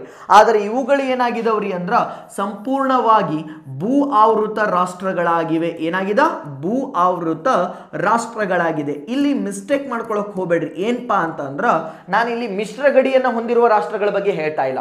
ನಾನು ಹೇಳ್ತಾ ಇರೋದು ಭಾರತದೊಂದಿಗೆ ಭೂಗಡಿಯನ್ನ ಹೊಂದಿರುವ ಹಾಗೂ ಲ್ಯಾಂಡ್ ಲಾಕ್ಡ್ ಆಗಿರುವಂತಹ ರಾಷ್ಟ್ರಗಳು ಯಾವುದು ಅಂತ ಕೇಳಿದಾಗ ಒಂದು ಅಫ್ಘಾನಿಸ್ತಾನ, ನೇಪಾಳ ಮತ್ತು ಭೂತಾನ್ ಅನ್ನೋದು ಗೊತ್ತಿರಬೇಕಾಗುತ್ತೆ. ಹಾಗಾದ್ರೆ ವಿದ್ಯಾರ್ಥಿಗಳೇ, ಈಗ ಭಾರತ ಮತ್ತು ಅಫ್ಘಾನಿಸ್ತಾನದ ನಡುವೆ ಗಡಿಯನ್ನ ನಾವು ಡಿಸ್ಕಷನ್ ಮಾಡ್ತಾ ಹೋಗೋಣ. ಒಂದೊಂದೇ ಪಾಯಿಂಟ್ಸ್ ಅನ್ನ ಇದಕ್ಕೆ ರಿಲೇಟೆಡ್ ಆಗಿರುವಂತಹ ಅಂಶವನ್ನ ಸ್ಟಡಿ ಮಾಡೋಣ ಸರ್. ಇವಾಗ ಈ ಭಾಗದಲ್ಲಿ ನೀವು ಗಮನಿಸ್ತಾ ಇದ್ದೀರಿ ಅಂದಾಗ ಸ್ವಲ್ಪ ಈ ಪಾಯಿಂಟ್ ಅನ್ನ ಅಬ್ಸರ್ವ್ ಮಾಡ್ತಾ ಬನ್ನಿ. ಈ ವಲಯದಲ್ಲಿ ನಾವು ಗಮನಿಸ್ತಾ ಇದ್ದೀವಿ ಅಂದಾಗ ನಮಗೆ ಏನೇನು ಬೇಕಾಗ್ತಾ ಹೋಗುತ್ತಾರೆ ಅಂತ ನೋಡಿದಾಗ ಇಲ್ಲಿ ಗಮನಿಸ್ತಾ ಬನ್ನಿ. ಭಾರತದ ಯಾವ ಭಾಗದ ಕಡೆಗೆ ಅಫ್ಘಾನಿಸ್ತಾನದ ಹಂಚಿಕೆ ಕಂಡು ಬರುತ್ತೋ ಒಂದು ಗಮನಿಸ್ತಾ ಬನ್ನಿ. ಭಾರತ ಇಲ್ಲಿ ನನಗೆ ಕಂಡು ಬರ್ತಾ ಇತ್ತು ಅಂದಾಗ ಭಾರತದ ಯಾವ ಭಾಗದ ಕಡೆಗೆ ಅಫ್ಘಾನಿಸ್ತಾನದ ಹಂಚಿಕೆ ಕಂಡು ಬರುತ್ತಾ? ವಾಯುವ್ಯ ಭಾಗದ ಕಡೆಗೆ ಹಂಚಿಕೆ ಆಗಿರೋದನ್ನು ನೋಡ್ತಾ ಹೋಗ್ತೀನಿ. ಹಾಗಾದ್ರೆ ಇಲ್ಲಿ ಗಮನಿಸಿ, ನನಗೆ ಈ ಪ್ರದೇಶದಲ್ಲಿ ಪಾಕಿಸ್ತಾನದ ಹಂಚಿಕೆ ಕಂಡು ಬರ್ತಾ ಇತ್ತು ಅಂದರೆ ಈ ಭಾಗದಲ್ಲಿ ಏನ್ ಕಂಡು ಬರ್ತಾ ಇದೆ? ಅಫ್ಘಾನಿಸ್ತಾನದ ಹಂಚಿಕೆಯನ್ನ ನಾವು ನೋಡ್ತಾ ಹೋಗ್ತೀವಿ. ಯಾವ್ದ್ರಿ? ಅಫ್ಘಾನಿಸ್ತಾನದ ಹಂಚಿಕೆಯನ್ನ ನಾವು ಗಮನಿಸ್ತಾ ಹೋಗ್ತೀವಿ. ವಿದ್ಯಾರ್ಥಿಗಳೇ ಇವಾಗ ಅರ್ಥ ಮಾಡ್ಕೊಳ್ತಾ ಬನ್ನಿ. ಈ ಅಫ್ಘಾನಿಸ್ತಾನ ಅನ್ನೋದು ಏನ್ರಿ ಅಂದ್ರೆ ಸುತ್ತಲೂ ಬೇರೆ ರಾಷ್ಟ್ರಗಳಿಂದ ಅವರು ತಗೊಂಡಿರುವಂತ ಒಂದು ಭೂಭಾಗವಾಗಿದೆ. ಹಾಗಾದ್ರೆ ಇದಕ್ಕೆ ಏನಿಲ್ಲ ರೀ ಅಂದ್ರೆ ಕರಾವಳಿಯ ಸಂಪರ್ಕ ಇಲ್ಲ, ಅದಕ್ಕೋಸ್ಕರ ಇದನ್ನ ಲ್ಯಾಂಡ್ ಲಾಕ್ಡ್ ಅಂತ ಕರಿಬಹುದಿತ್ತು. ಒಂದು ಅದಾದ ನಂತರ ಅಂತ ನಾವು ಗಮನಿಸ್ತಾ ಇದೀವಿ ಅಂದಾಗ ಸರ್ ಇಲ್ಲಿ ಪಾಕಿಸ್ತಾನ ಇದೆಯಲ್ಲ, ಭಾರತ ಎಲ್ಲಿಂದ ಸಂಪರ್ಕವನ್ನ ಹೊಂದಿದೆ ರೀ ಅಂತ ನೋಡಿದಾಗ ಸ್ವಲ್ಪ ಉತ್ತರಕ್ಕೆ ಗಮನಿಸ್ತಾ ಬನ್ನಿ, ಈ ಪ್ರದೇಶವನ್ನ ಅಬ್ಸರ್ವ್ ಮಾಡ್ತಾ ಬನ್ನಿ. ಇಲ್ಲಿ ನನಗೆ ಏನಾಗಿದೆ ರೀ ಅಂತ ನೋಡಿದಾಗ ಈ ಕಡೆಯಿಂದ ಅಫ್ಘಾನಿಸ್ತಾನದ ಸಂಪರ್ಕ ಯಾರೊಂದಿಗೆ ಇದೆ, ಭಾರತದೊಂದಿಗೆ ಕಂಡು ಬರುತ್ತದೆ. ಅದರಲ್ಲೂ ಕೂಡ ಸ್ವಲ್ಪ ನೀವು ಗಮನಿಸ್ತಾ ಇದ್ದೀರಿ ಅಂದಾಗ ಈ ಪೋರ್ಷನ್ ಅನ್ನ ಅಬ್ಸರ್ವ್ ಮಾಡಬೇಕಾಗತ್ತಾ. ಹಾಗಾದ್ರೆ ಇದಿಷ್ಟು ಪೋರ್ಷನ್ ಏನಾಗಿರುತ್ತೆ ರೀ ಅಂದ್ರೆ ನಿಮ್ಗೆಲ್ಲರಿಗೂ ಗೊತ್ತಿದೆ, ದಿಸ್ ಇಸ್ ಲಡಾಖ್. ಹಾಗಾದ್ರೆ ಈ ಭಾಗ ಏನಾಗತ್ತಾ, ಲಡಾಖ್ ಭಾಗ ಆಗುತ್ತೆ ಅನ್ನೋದು ಗೊತ್ತಿರಬೇಕಾಗತ್ತ. ಈಗ ಇಲ್ಲಿ ಗಮನಿಸ್ತಾ ಬರೋಣ, ಭಾರತ ಮತ್ತು ಅಫ್ಘಾನಿಸ್ತಾನ ಯಾವುದ್ರಿ, ಭಾರತ ಮತ್ತು ಅಫ್ಘಾನಿಸ್ತಾನ ಅಂತ ನಾವು ಗಮನಿಸ್ತಾ ಇದೀವಿ ಅಂದಾಗ ಭಾರತ ಮತ್ತು ಅಫ್ಘಾನಿಸ್ತಾನ ಅಂತ ಇಮ್ಯಾಜಿನ್ ಮಾಡ್ಕೊಳ್ತಾ ಬರೋಣ. ಹಾಗಾದ್ರೆ ಭಾರತ ಮತ್ತು ಅಫ್ಘಾನಿಸ್ತಾನದ ನಡುವೆ ಗಡಿ ಇದೇನಾ, ಡೆಫಿನೆಟ್ಲಿ ಕಂಡು ಬರುತ್ತಾ. ಹಾಗಾದ್ರೆ ಭಾರತ ಮತ್ತು ಅಫ್ಘಾನಿಸ್ತಾನದ ನಡುವೆ ಕಂಡು ಬರುವಂತಹ ಗಡಿಯ ಹೆಸರೇನು ಅಂತ ನೋಡಿದಾಗ ಭಾರತ ಮತ್ತು ಅಫ್ಘಾನಿಸ್ತಾನದ ನಡುವೆ ಕಂಡು ಬರುವಂತಹ ಗಡಿಯ ಹೆಸರನ್ನ ಏನೆಂದು ಕರೆಯಲಾಗುತ್ತದೆ ಸರ್ ಅಂತ ಕೇಳ್ತಾ ಹೋಗ್ತಾನ. ಇದನ್ನ ಡುರ್ಯಾಂಡ್ ಗಡಿ ರೇಖೆ ಅಂತ ಕರೀತಾ ಹೋಗ್ತಾರ. ಏನಂತ ಕರೀತಾರ್ರಿ, ಡುರ್ಯಾಂಡ್ ಗಡಿ ರೇಖೆ ಎಂದು ಕರೀತಾ ಹೋಗ್ತಾರ. ಹಾಗಾದ್ರೆ ಇಲ್ಲಿ ಇನ್ನೊಂದು ಪಾಯಿಂಟ್ ಅನ್ನ ನೆನ್ಪಿಡ್ಕೊರಿ, ಭಾರತ ಮತ್ತು ಅಫ್ಘಾನಿಸ್ತಾನದ ನಡುವೆ ಇರುವಂತಹ ಗಡಿಯನ್ನು ಕೂಡ ಡುರ್ಯಾಂಡ್ ಗಡಿ ಅಂತ ಕರೀತಾರ. ಅದೇ ರೀತಿಯಾಗಿ ನಾವು ಗಮನಿಸ್ತಾ ಇದೀವಿ ಅಂದಾಗ ಪಾಕಿಸ್ತಾನ ಮತ್ತು ಅಫ್ಘಾನಿಸ್ತಾನದ ನಡುವೆ ಕಂಡು ಬರುವಂತಹ ಗಡಿಯನ್ನು ಕೂಡ ಏನೆಂದು ಕರೆಯಲಾಗುತ್ತದೆ ಅಂತ ನೋಡಿದಾಗ ಇದನ್ನು ಕೂಡ ಡುರ್ಯಾಂಡ್ ಗಡಿ ರೇಖೆ ಅಂತ ಕರಿತೀವಿ. ಫಾರ್ ಎಕ್ಸಾಂಪಲ್ ಇದಿಷ್ಟು ಪೋರ್ಷನ್ ಅನ್ನ ನೀವು ಅಬ್ಸರ್ವ್ ಮಾಡ್ತಾ ಇದ್ದೀರಿ ಅಂದಾಗ ಇದಿಷ್ಟು ಕೂಡ ಏನಾಗಿರುತ್ತೆ ರೀ ಅಂತ ನೋಡಿದಾಗ ಇದು ಡುರ್ಯಾಂಡ್ ಗಡಿ ರೇಖೆ ಆಗಿರುತ್ತ. ಯಾಕೆ ಅಂತ ನಾವು ಗಮನಿಸ್ತಾ ಇದೀವಿ ಅಂದಾಗ ಒಂದು ಅಬ್ಸರ್ವ್ ಮಾಡ್ತಾ ಬನ್ನಿ, ಈ ಭಾರತ ಮತ್ತು ಅಫ್ಘಾನಿಸ್ತಾನದ ನಡುವೆ ಡುರ್ಯಾಂಡ್ ಗಡಿ ರೇಖೆಯನ್ನ ನಿರ್ಧಾರ ಮಾಡ್ತಾರಲ್ರಿ, ಹಾಗಾದ್ರೆ ಅದು ಯಾವಾಗ ನಿರ್ಧಾರ ಮಾಡ್ತಾ ಹೋಗ್ತಾರೆ ಅಂತ ನೋಡಿದಾಗ 1893ರ ಸಮಯದಲ್ಲಿ ಈ ಗಡಿಯನ್ನ ನಿರ್ಧಾರ ಮಾಡಲಾಗುತ್ತದೆ. ಹಾಗಾದ್ರೆ ಬ್ರಿಟಿಷ್ ಭಾರತ ಯಾವುದ್ರಿ, ಬ್ರಿಟಿಷ್ ಭಾರತ ಮತ್ತು ಅಂತ ನೋಡ್ತಾ ಇದ್ದೀವಿ ಅಂದಾಗ ಮತ್ತು ಅಫ್ಘಾನಿಸ್ತಾನದ ನಡುವೆ ಆದಂತಹ ಒಂದು ಒಪ್ಪಂದದ ಮುಖಾಂತರ, ಅಫ್ಘಾನಿಸ್ತಾನದ ಮುಖಾಂತರ ಅಥವಾ ಅಫ್ಘಾನಿಸ್ತಾನದ ನಡುವೆ ಆದಂತಹ ಒಂದು ಒಪ್ಪಂದದ ಮುಖಾಂತರ ಈ ಗಡಿಯನ್ನ ನಿರ್ಧಾರ ಮಾಡಲಾಗುತ್ತದೆ. ಹಾಗಾದ್ರೆ ಇಲ್ಲಿ ಅಫ್ಘಾನಿಸ್ತಾನದಲ್ಲಿ ಯಾವ ವ್ಯಕ್ತಿ ಇದಕ್ಕೆ ಸಹಿಯನ್ನ ಹಾಕಿರ್ತಾರ್ರಿ ಅಂತ ನೋಡ್ತಾ ಇದೀವಿ ಅಂದಾಗ ಇಲ್ಲಿ ನೆನಪಿರ್ಬೇಕಾಗತ್ತ ಅಫ್ಘಾನಿಸ್ತಾನದ ಅಮೀರ್ ಅಬ್ದುರ್ ರೆಹಮಾನ್ ಖಾನ್. ಹಾಗಾದರೆ ಅಮೀರ್ ಅಬ್ದುರ್ ರೆಹಮಾನ್ ಖಾನ್ ಎನ್ನುವಂಥವರು, ರೆಹಮಾನ್ ಖಾನ್ ಇದಕ್ಕೆ ಏನ್ ಮಾಡಿರ್ತಾನ್ರಿ ಅಂದ್ರೆ ಸಹಿಯನ್ನ ಹಾಕಿರ್ತಾರ. ಹಾಗಾದ್ರೆ ಒಂದು ಅಬ್ಸರ್ವ್ ಮಾಡ್ತಾ ಬನ್ನಿ, ಸರ್ ಇದಕ್ಕೆ ಯಾಕೆ ನಾವು ಡುರ್ಯಾಂಡ್ ಗಡಿ ರೇಖೆ ಅಂತ ಕರಿತೀವಿ ಅಂತ ಕೇಳಿದಾಗ ಈ ಸಮಯದಲ್ಲಿ ಇದ್ದಂತಹ ಬ್ರಿಟಿಷರ ವಿದೇಶಾಂಗ ಸಚಿವರು ಯಾರಾಗಿರ್ತಾರ, ಹಾಗಾದ್ರೆ ಈ ಸಮಯದಲ್ಲಿ ಇದ್ದಂತಹ ವಿದೇಶಾಂಗ ಸಚಿವರ ಹೆಸರು ಏನು ಅಂತ ನೋಡಿದಾಗ ಮಾರ್ಟಿಮರ್ ಡುರ್ಯಾಂಡ್. ಹಾಗಾದರೆ ಇಲ್ಲಿ ಗೊತ್ತಿರಬೇಕಾಗುತ್ತಾ ಈ ಸಮಯದಲ್ಲಿ ಇದ್ದಂತಹ ವಿದೇಶಾಂಗೀಯ ಸಚಿವರ ಹೆಸರು ಮಾರ್ಟಿಮರ್ ಡುರ್ಯಾಂಡ್. ಅದಕ್ಕೋಸ್ಕರ ಈ ಗಡಿಯ ಹೆಸರನ್ನ ಏನೆಂದು ಕರೆಯಲಾಗುತ್ತದೆ ಅಂದ್ರೆ ಡುರ್ಯಾಂಡ್ ಗಡಿ ರೇಖೆ ಎಂದು ಕರೆಯಲಾಗುತ್ತದೆ. ಹಾಗಾದರೆ ಇಲ್ಲಿ ಮಾರ್ಟಿಮರ್ ಡುರ್ಯಾಂಡ್ ಎನ್ನುವರು ಒಬ್ಬ ಬ್ರಿಟಿಷ್ ಅಧಿಕಾರಿಯಾಗಿದ್ದ, ಅದಕ್ಕೋಸ್ಕರ ಈ ಸಮಯದಲ್ಲಿ ಇದ್ದಂಥ ವಿದೇಶಾಂಗ ಸಚಿವರ ಹೆಸರಿನ ಮುಖಾಂತರನೇ ಈ ಗಡಿಯನ್ನ ನಿರ್ಧರಿಸಲಾಗುತ್ತದೆ ಅನ್ನೋದು ಗೊತ್ತಿರಬೇಕಾಗುತ್ತ. ಅದನ್ನ ಹೊರತುಪಡಿಸ್ತಾ ಇದ್ದೀವಿ ಅಂದಾಗ ಇಲ್ಲಿ ಅಬ್ಸರ್ವ್ ಮಾಡ್ತಾ ಬರೋಣ. ಈಗ ನೆಕ್ಸ್ಟ್ ಇಲ್ಲಿ ನಮಗೆ ಏನು ಗೊತ್ತಾಗಬೇಕು ಸರ್ ಇದನ್ನು ಹೊರತುಪಡಿಸ್ತಾ ಇದ್ದೀವಿ ಅಂದ್ರೆ ಅಂತ ಕೇಳಿದಾಗ ಇಲ್ಲಿ ಒಂದು ಪಾಯಿಂಟ್ ಅನ್ನ ಅಬ್ಸರ್ವ್ ಮಾಡೋಣ. ನನಗೆ ಈ ಪೋರ್ಷನ್ ಅಲ್ಲಿ ಏನಾಗ್ತಾ ಇದೆ ಅಂದ್ರೆ ಗಡಿಯ ಹಂಚಿಕೆ ಇರೋದನ್ನ ನೋಡ್ತಾ ಇದೀವಿ. ಹಾಗಾದ್ರೆ ಎಷ್ಟು ಉದ್ದದ ಕಿಲೋಮೀಟರ್ನ ನೋಡ್ತಾ ಇದೀವಿ ಅಥವಾ ಎಷ್ಟು ಡಿಸ್ಟೆನ್ಸ್ ಇರೋದನ್ನ ನೋಡ್ತೀವಿ ಅಂದ್ರೆ ಪ್ರಸ್ತುತವಾಗಿ 106 ಕಿಲೋಮೀಟರ್ನಷ್ಟು ಉದ್ದವಾದಂಥ ಗಡಿಯನ್ನ ಭಾರತ ಅಫ್ಘಾನಿಸ್ತಾನದ ನಡುವೆ ಹೊಂದಿದೆ. ಅಟ್ ಪ್ರೆಸೆಂಟ್ಲಿ ಎಷ್ಟಿದೆ ರೀ ಅಂದ್ರೆ 106 ಕಿಲೋಮೀಟರ್ನಷ್ಟು ಉದ್ದವಾದಂಥ ಗಡಿಯನ್ನ ಭಾರತ ಅಫ್ಘಾನಿಸ್ತಾನದ ನಡುವೆ ಹೊಂದಿದೆ. ಹಾಗಾದ್ರೆ ಮೊದಲು ಅಂತ ನೋಡಿದಾಗ ಬಿಫೋರ್ 2019 ಇದು ಎಷ್ಟು ಕನ್ಸಿಡರೇಷನ್ ಆಗ್ತಿತ್ತು ಅಂದ್ರೆ 80 ಕಿಲೋಮೀಟರ್ ಕನ್ಸಿಡರೇಷನ್ ಆಗ್ತಿತ್ತು. Sir all of a sudden ಯಾಕೆ ಗಡಿ ಹೆಚ್ಚಾಯ್ತು ರೀ ಅಂತ ಕೇಳಿದಾಗ ಸಿಂಪಲ್ ಆಗಿ ಅರ್ಥ ಮಾಡ್ಕೊಳ್ತಾ ಬನ್ನಿ. ಇಲ್ಲಿ ಗಡಿಯ ಹೆಚ್ಚಳವನ್ನ ಕನ್ಸಿಡರ್ ಮಾಡಿದ್ದು ಯಾಕೆ ಅಂತ ನೋಡಿದಾಗ ಈ ಮೊದಲು ಈ ಪ್ರದೇಶ ಇತ್ತಲ್ಲ ಇದು ಜಮ್ಮು ಕಾಶ್ಮೀರ ಅಂತ ಕನ್ಸಿಡರೇಷನ್ ಆಗ್ತಾ ಇತ್ತು. ಈ ರೀಜನ್ ಅಲ್ಲಿ ನಾವು ಏನನ್ನ ನೋಡ್ತಾ ಹೋಗ್ತೀವ್ರಿ ಅಂದ್ರೆ ಈ ರೀಜನ್ ಅಲ್ಲಿ POK ಹಂಚಿಕೆಯನ್ನು ನೋಡ್ತಾ ಹೋಗ್ತೀವಿ. ಹಾಗಾದ್ರೆ ಇದು ಪಾಕ್ ಆಕ್ಯುಪೈಡ್ ಕಾಶ್ಮೀರ್ ಅಂತ ನೋಡ್ತಾ ಇದ್ದೀವಿ ಅಂದಾಗ ಒಂದು ಅಬ್ಸರ್ವ್ ಮಾಡ್ತಾ ಬನ್ನಿ, 2019ಕ್ಕೂ ಮೊದಲು ಈ ರೀಜನ್ ಅಲ್ಲಿ ಜಮ್ಮು ಕಾಶ್ಮೀರದ ಹಂಚಿಕೆ ಇತ್ತು. ಜಮ್ಮು ಕಾಶ್ಮೀರ ಹೆಚ್ಚಾಗಿ ಯಾವುದಕ್ಕೆ ಪರವಾಗಿ ಇತ್ತು ರೀ ಅಂತ ನೋಡಿದಾಗ ಜಮ್ಮು ಕಾಶ್ಮೀರದ ರಾಜಕೀಯ ಹೆಚ್ಚಾಗಿ ಪಾಕಿಸ್ತಾನದ ಕಡೆಗೆ ಹೆಚ್ಚು ಒಲವನ್ನ ಹೊಂದಿತ್ತು. ಅದಕ್ಕೋಸ್ಕರನೇ ರಾಜ್ಯ ಸ್ಥಾನಮಾನದಿಂದ ಅದನ್ನು ಕೆಳಗಿಳಿಸಿ ಏನ್ ಮಾಡ್ತಾ ಬಂದ್ರು ಅಂತ ನೋಡಿದಾಗ ಕೇಂದ್ರಾಡಳಿತ ಪ್ರದೇಶ ಸ್ಥಾನಮಾನವನ್ನ ಕೊಡ್ತಾರೆ. ಆದ್ರೆ ಒಂದರ್ಥ ಮಾಡ್ಕೊಳ್ತಾ ಬನ್ನಿ, ಇವರು ಕೂಡ ಏನ್ ಹೇಳ್ತಾ ಇದ್ರು ಅಂದ್ರೆ POK is N A disputed land ಅಂತ ಹೇಳ್ತಾ ಇದ್ರು. ಅವ್ರು ಯಾವತ್ತೂ ಕೂಡ ಇದು ಸಂಪೂರ್ಣವಾಗಿ ಭಾರತದ ಒಂದು ಅವಿಭಾಜ್ಯ ಅಂಗ ಅಂತ ಡಿಕ್ಲೇರ್ ಮಾಡಲೇ ಇಲ್ಲ ಸರ್. ಹಾಗಾದ್ರೆ ಇದನ್ನ ಅರ್ಥ ಮಾಡ್ಕೊಳ್ತಾ ಬನ್ನಿ, 2019 ಒಳಗ ಜಮ್ಮು ಕಾಶ್ಮೀರಕ್ಕೆ ಕೊಟ್ಟಂತಹ ವಿಶೇಷ ಸ್ಥಾನಮಾನವಾಗಿರುವಂತಹ ಆರ್ಟಿಕಲ್ 370 ಮತ್ತು ಆರ್ಟಿಕಲ್ 35A ರದ್ದು ಮಾಡ್ತಾ ಹೋಗ್ತಾರ, ನಿಷೇಧ ಮಾಡ್ತಾ ಹೋಗ್ತಾರ. ಜಮ್ಮು ಕಾಶ್ಮೀರಕ್ಕೆ ರಾಜ್ಯದ ಸ್ಥಾನಮಾನದಿಂದ ತೆಗೆದು ಕೇಂದ್ರಾಡಳಿತ ಸ್ಥಾನಮಾನವನ್ನ ಕೊಡ್ತಾ ಹೋಗ್ತಾರ. ಈಗ ಯಾವುದೇ ಒಂದು ಕೇಂದ್ರಾಡಳಿತ ಪ್ರದೇಶದ ನಿಯಂತ್ರಣ ಯಾರ ಹತ್ರ ಬರುತ್ತಾರೆ ಅಂದ್ರೆ ರಾಷ್ಟ್ರಪತಿಯಿಂದ ಆಯ್ಕೆಯಾದಂತಹ ವ್ಯಕ್ತಿ ಅದನ್ನ ಏನ್ ಮಾಡ್ತಾನೆ, ಕಂಟ್ರೋಲ್ ಮಾಡ್ತಾನೆ. ರಾಷ್ಟ್ರಪತಿ ಪ್ರಧಾನಮಂತ್ರಿ ಕಚೇರಿಯಿಂದ ಬಂದಂತಹ ಯಾವುದೇ ಒಂದು ಸಲಹೆಗಳನ್ನ ಚಾಚೂ ತಪ್ಪದೆ ಮಾಡ್ತಾನೆ ಅನ್ನೋದು ನಿಮ್ಗೆಲ್ಲರಿಗೂ ಗೊತ್ತಿದೆ. ಇಂಡೈರೆಕ್ಟ್ ಆಗಿ ಈ ಪೋರ್ಷನ್ ಕಂಟ್ರೋಲ್ ಯಾರ ಕೈಯಲ್ಲಿ ಬಂತು ಅಂದ್ರೆ ಕೇಂದ್ರ ಸರ್ಕಾರದ ಕಡೆ ಬರುತ್ತಾ, ಆವಾಗ they will give one declaration, ಇದು ಭಾರತದ ಒಂದು ಅವಿಭಾಜ್ಯ ಅಂಗ. POK ಅದು ವಿವಾದಾತ್ಮಕ ಭೂಭಾಗ ಅಲ್ಲ, it is an integral part of India ಅಂತ ಹೇಳ್ತಾರೆ. ಆವಾಗ ನನಗ 80 ಕಿಲೋಮೀಟರ್ ಇದ್ದಂತಹ ಡಿಸ್ಟೆನ್ಸ್ ನಮಗೆ ಏನಾಗುತ್ತೆ ಅಂದ್ರೆ ಆಡಪ್ ಆಗುತ್ತ. ಈಗ ಅಟ್ ಪ್ರೆಸೆಂಟ್ಲಿ ಎಷ್ಟು ಕಿಲೋಮೀಟರ್ ಇದೆ ಅಂದ್ರೆ 106 ಕಿಲೋಮೀಟರ್ ಕಂಡು ಬರ್ತಾ ಇದೆ. ಹಾಗಾದ್ರೆ ಒಂದು ಗೊತ್ತಿರಬೇಕು, ಭಾರತ ಹೊಂದಿರುವ ಅತ್ಯಂತ ಚಿಕ್ಕದಾದಂತಹ ಗಡಿ ಯಾವುದು ರೀ ಅಂತ ಕೇಳಿದಾಗ, ಭಾರತ ಹೊಂದಿರುವ ಅತ್ಯಂತ ಚಿಕ್ಕದಾದ ಗಡಿ ಅದನ್ನ ನಾವು ಏನಂತ ಕರಿತೀವಿ ಅಂದ್ರೆ ಡ್ಯುರಾಂಡ್ ಗಡಿ ರೇಖೆ ಅಂತ ಕರಿತೀವಿ. ಯಾವ ರಾಷ್ಟ್ರದೊಂದಿಗೆ ನಾವು ನೋಡ್ತಾ ಹೋಗ್ತೀವಿ ಅಂದ್ರೆ ಅಫಘಾನಿಸ್ತಾನದೊಂದಿಗೆ ನಾವು ನೋಡ್ತಾ ಹೋಗ್ತೀವಿ. ಯಾರೊಂದಿಗೆ ರೀ? ಅಫಘಾನಿಸ್ತಾನದೊಂದಿಗೆ. ಅದೇ ರೀತಿಯಾಗಿ ನಿಮಗೆ ಗೊತ್ತಿರಲಿ, ಭಾರತ ಮತ್ತು ಅಫಘಾನಿಸ್ತಾನದ ನಡುವೆ ಯಾವುದೇ ರೀತಿಯಾದಂತಹ ಭೂಭಾಗದ ಕಲಹಗಳನ್ನು ನಾವು ಗಮನಿಸೋದಿಲ್ಲ ಅಥವಾ ವಿವಾದಗಳನ್ನು ನಾವು ಲ್ಯಾಂಡ್ ಬಾರ್ಡರ್ ಡಿಸ್ಪ್ಯೂಟ್ಸ್ ಅನ್ನು ನಾವು ನೋಡೋದಿಲ್ಲ ಸರ್.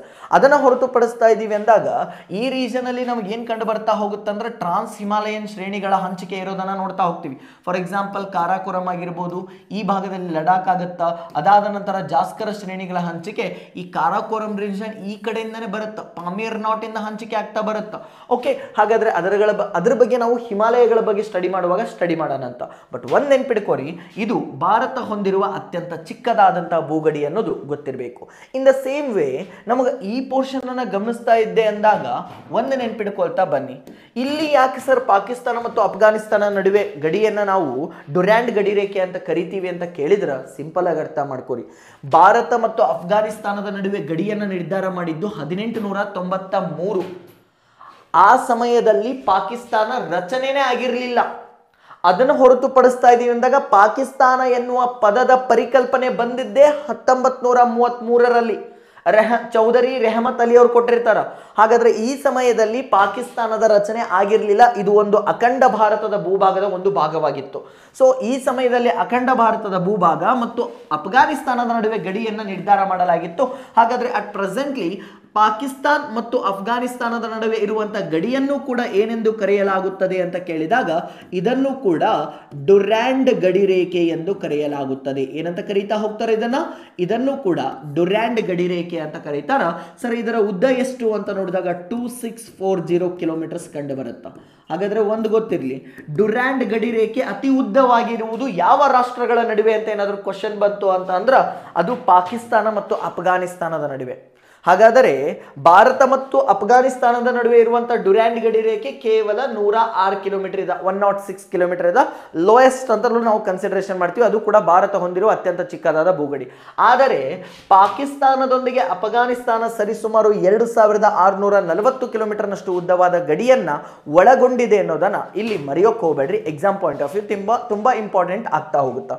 ಓಕೆ, ಹಾಗಾದ್ರೆ ಇದು ಭಾರತ ಮತ್ತು ಅಫಘಾನಿಸ್ತಾನದ ನಡುವೆ ಇರುವಂತಹ ಅತ್ಯಂತ ಒಂದು ಚಿಕ್ಕದಾದ ಗಡಿ. ಅದಕ್ಕೊಂದು ಸ್ವಲ್ಪ ಸಣ್ಣ ಇನ್ಫಾರ್ಮೇಶನ್ ಬೇಕಿತ್ತು, ಇಷ್ಟು ನೀವು ನೆನಪಲ್ಲಿ ಇಟ್ಕೊಂಡಿರಲೇಬೇಕಾಗುತ್ತೆ.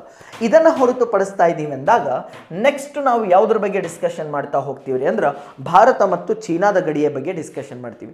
ಹಾಗಾದರೆ ಭಾರತ ಮತ್ತು ಚೀನಾದ ಗಡಿಯ ಬಗ್ಗೆ ನಾವು ಡಿಸ್ಕಷನ್ ಮಾಡ್ತಾ ಇದ್ದೀವಿ ಅಂದಾಗ ಒಂದು ಪಾಯಿಂಟ್ ಅನ್ನ ನೆನಪಿಟ್ಕೊಳ್ತಾ ಬರೋಣ. ಈಗ ಈ ಪ್ರದೇಶದಲ್ಲಿ ಭಾರತದ ಹಂಚಿಕೆ ಕಂಡು ಬರ್ತಾ ಇದೆ ಅಂದಾಗ ಭಾರತದ ಯಾವ ಭಾಗದಲ್ಲಿ ಚೀನಾದ ಹಂಚಿಕೆಯನ್ನ ನಾವು ಗಮನಿಸ್ತಾ ಹೋಗ್ತೀವಿ ಅದನ್ನ ನಾವು ಗಮನಿಸ್ತಾ ಇದ್ದೀವಿ ಅಂದಾಗ ಸದ್ಯದ ಮಟ್ಟಿಗೆ ಎಷ್ಟು ಸಾಕಾಗುತ್ತೆ ಗಮನಿಸ್ತಾ ಬನ್ನಿ. ನನಗೆ ಈ ಪೋರ್ಷನ್ ಇಂದ ನಾವು ನೋಡ್ತಾ ಇದ್ದೀವಿ ಅಂದಾಗ ಇಲ್ಲಿಂದ ನನಗೇನಾಗಿತ್ತು, ಒಂದು ಅಫ್ಘಾನಿಸ್ತಾನದ ಸಂಪರ್ಕ, ನಂತರ ಅಂತ ನೋಡಿದಾಗ ಪಾಕಿಸ್ತಾನದ ಹಂಚಿಕೆ ಕಂಡು ಬರ್ತಾ ಇತ್ತು. ಹಾಗಾದರೆ ಈ ಪ್ರದೇಶದಿಂದ ನಾವು ಗಮನಿಸ್ತಾ ಇದ್ದೀವಿ ಅಂದಾಗ ಇದಿಷ್ಟು ವಲಯವನ್ನು ಅಬ್ಸರ್ವ್ ಮಾಡ್ತಾ ಬನ್ನಿ. ಇದಿಷ್ಟು ನಮಗೆ ಏನಾಗ್ತಾ ಹೋಗುತ್ತೆ ಅಂದ್ರೆ ಚೀನಾದ ಹಂಚಿಕೆ ಇರೋದನ್ನು ಇಂಡಿಕೇಟ್ ಮಾಡ್ತಾ ಬರುತ್ತಾ. ಹಾಗಾದರೆ ಒಂದು ಅಬ್ಸರ್ವ್ ಮಾಡ್ತಾ ಬನ್ನಿ, ಈ ಪ್ರದೇಶದಲ್ಲಿ ಏನಿದೆ ರೀ, ಚೀನಾದ ಹಂಚಿಕೆ ಕಂಡು ಬರುತ್ತಾ. ಅದೇ ರೀತಿಯಾಗಿ ಇಲ್ಲಿ ನನಗೆ ನೇಪಾಳ, ನಂತರ ಅಂತ ನೋಡಿದಾಗ ಭೂತಾನ್ನ ಹಂಚಿಕೆ ಕಂಡು ಬರುತ್ತಾ. ಈ ಪ್ರದೇಶದಲ್ಲಿ ಅಂತ ಗಮನಿಸಿದಾಗ ಮಯನ್ಮಾರದ ಹಂಚಿಕೆ ಕಂಡು ಬರುತ್ತಾ. ಯಾವುದ್ರಿ, ಮಯನ್ಮಾರದ ಹಂಚಿಕೆ ಕಂಡು ಬರುತ್ತಾ. ವಿದ್ಯಾರ್ಥಿಗಳೇ ಇವಾಗ ಗಮನಿಸ್ತಾ ಬನ್ನಿ, ಭಾರತದ ಯಾವ ಭಾಗದ ಕಡೆಗೆ ಚೀನಾದ ಹಂಚಿಕೆ ಕಂಡು ಬರುತ್ತಾ.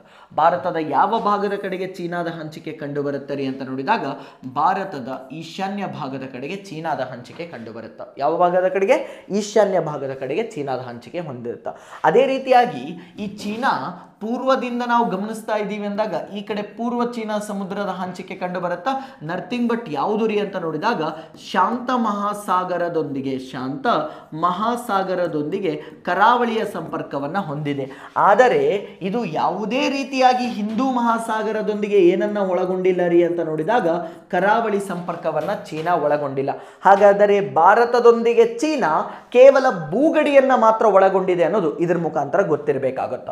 ಹಾಗಾದ್ರೆ ಇದನ್ನು ನಾವು ಗಮನಿಸ್ತಾ ಇದ್ವಿ ಅಂದಾಗ ಒಂದು ನೋಡ್ತಾ ಬನ್ನಿ, ಇಲ್ಲಿ ನನಗೆ ಏನು ಕಂಡು ಬರುತ್ತೋ, ಈ ಪ್ರದೇಶದಲ್ಲಿ ಲಡಾಖ್ನ ಹಂಚಿಕೆ ಕಂಡು ಬರುತ್ತೆ. ಹೌದಲ್ವಾ, ಈ ಪ್ರದೇಶದಲ್ಲಿ ಲಡಾಖ್ ಕಂಡು ಬರುತ್ತೆ. ಲಡಾಖ್ ಪಾಕಿಸ್ತಾನದೊಂದಿಗೂ ಗಡಿಯನ್ನು ಹಂಚಿಕೊಳ್ತಾ ಇದೆ. ಅದೇ ರೀತಿ ಲಡಾಖ್ ಅಫ್ಘಾನಿಸ್ತಾನದೊಂದಿಗೂ ಗಡಿಯನ್ನು ಹಂಚಿಕೊಳ್ತಾ ಇದೆ. ಅದಾದ ನಂತರ ಅಂತ ನೋಡಿದಾಗ ಚೀನಾದೊಂದಿಗೂ ಗಡಿಯನ್ನು ಹಂಚಿಕೊಳ್ಳುತ್ತಾ. ಹಾಗಾದರೆ ನಿಮ್ಗೆಲ್ಲರಿಗೂ ಗೊತ್ತಿತ್ತು ಲಡಾಖ್ ಅನ್ನೋದು ಯೂನಿಯನ್ ಟೆರಿಟರಿ, ಇದೊಂದು ಕೇಂದ್ರಾಡಳಿತ ಪ್ರದೇಶ. ಯಾವ ಕೇಂದ್ರಾಡಳಿತ ಪ್ರದೇಶವು 3 ಅಂತಾರಾಷ್ಟ್ರೀಯ ಗಡಿಯನ್ನು ಒಳಗೊಂಡಿದೆ ಅಂತ ಕೇಳಿದಾಗ ಲಡಾಖ್ ಆಗುತ್ತೆ.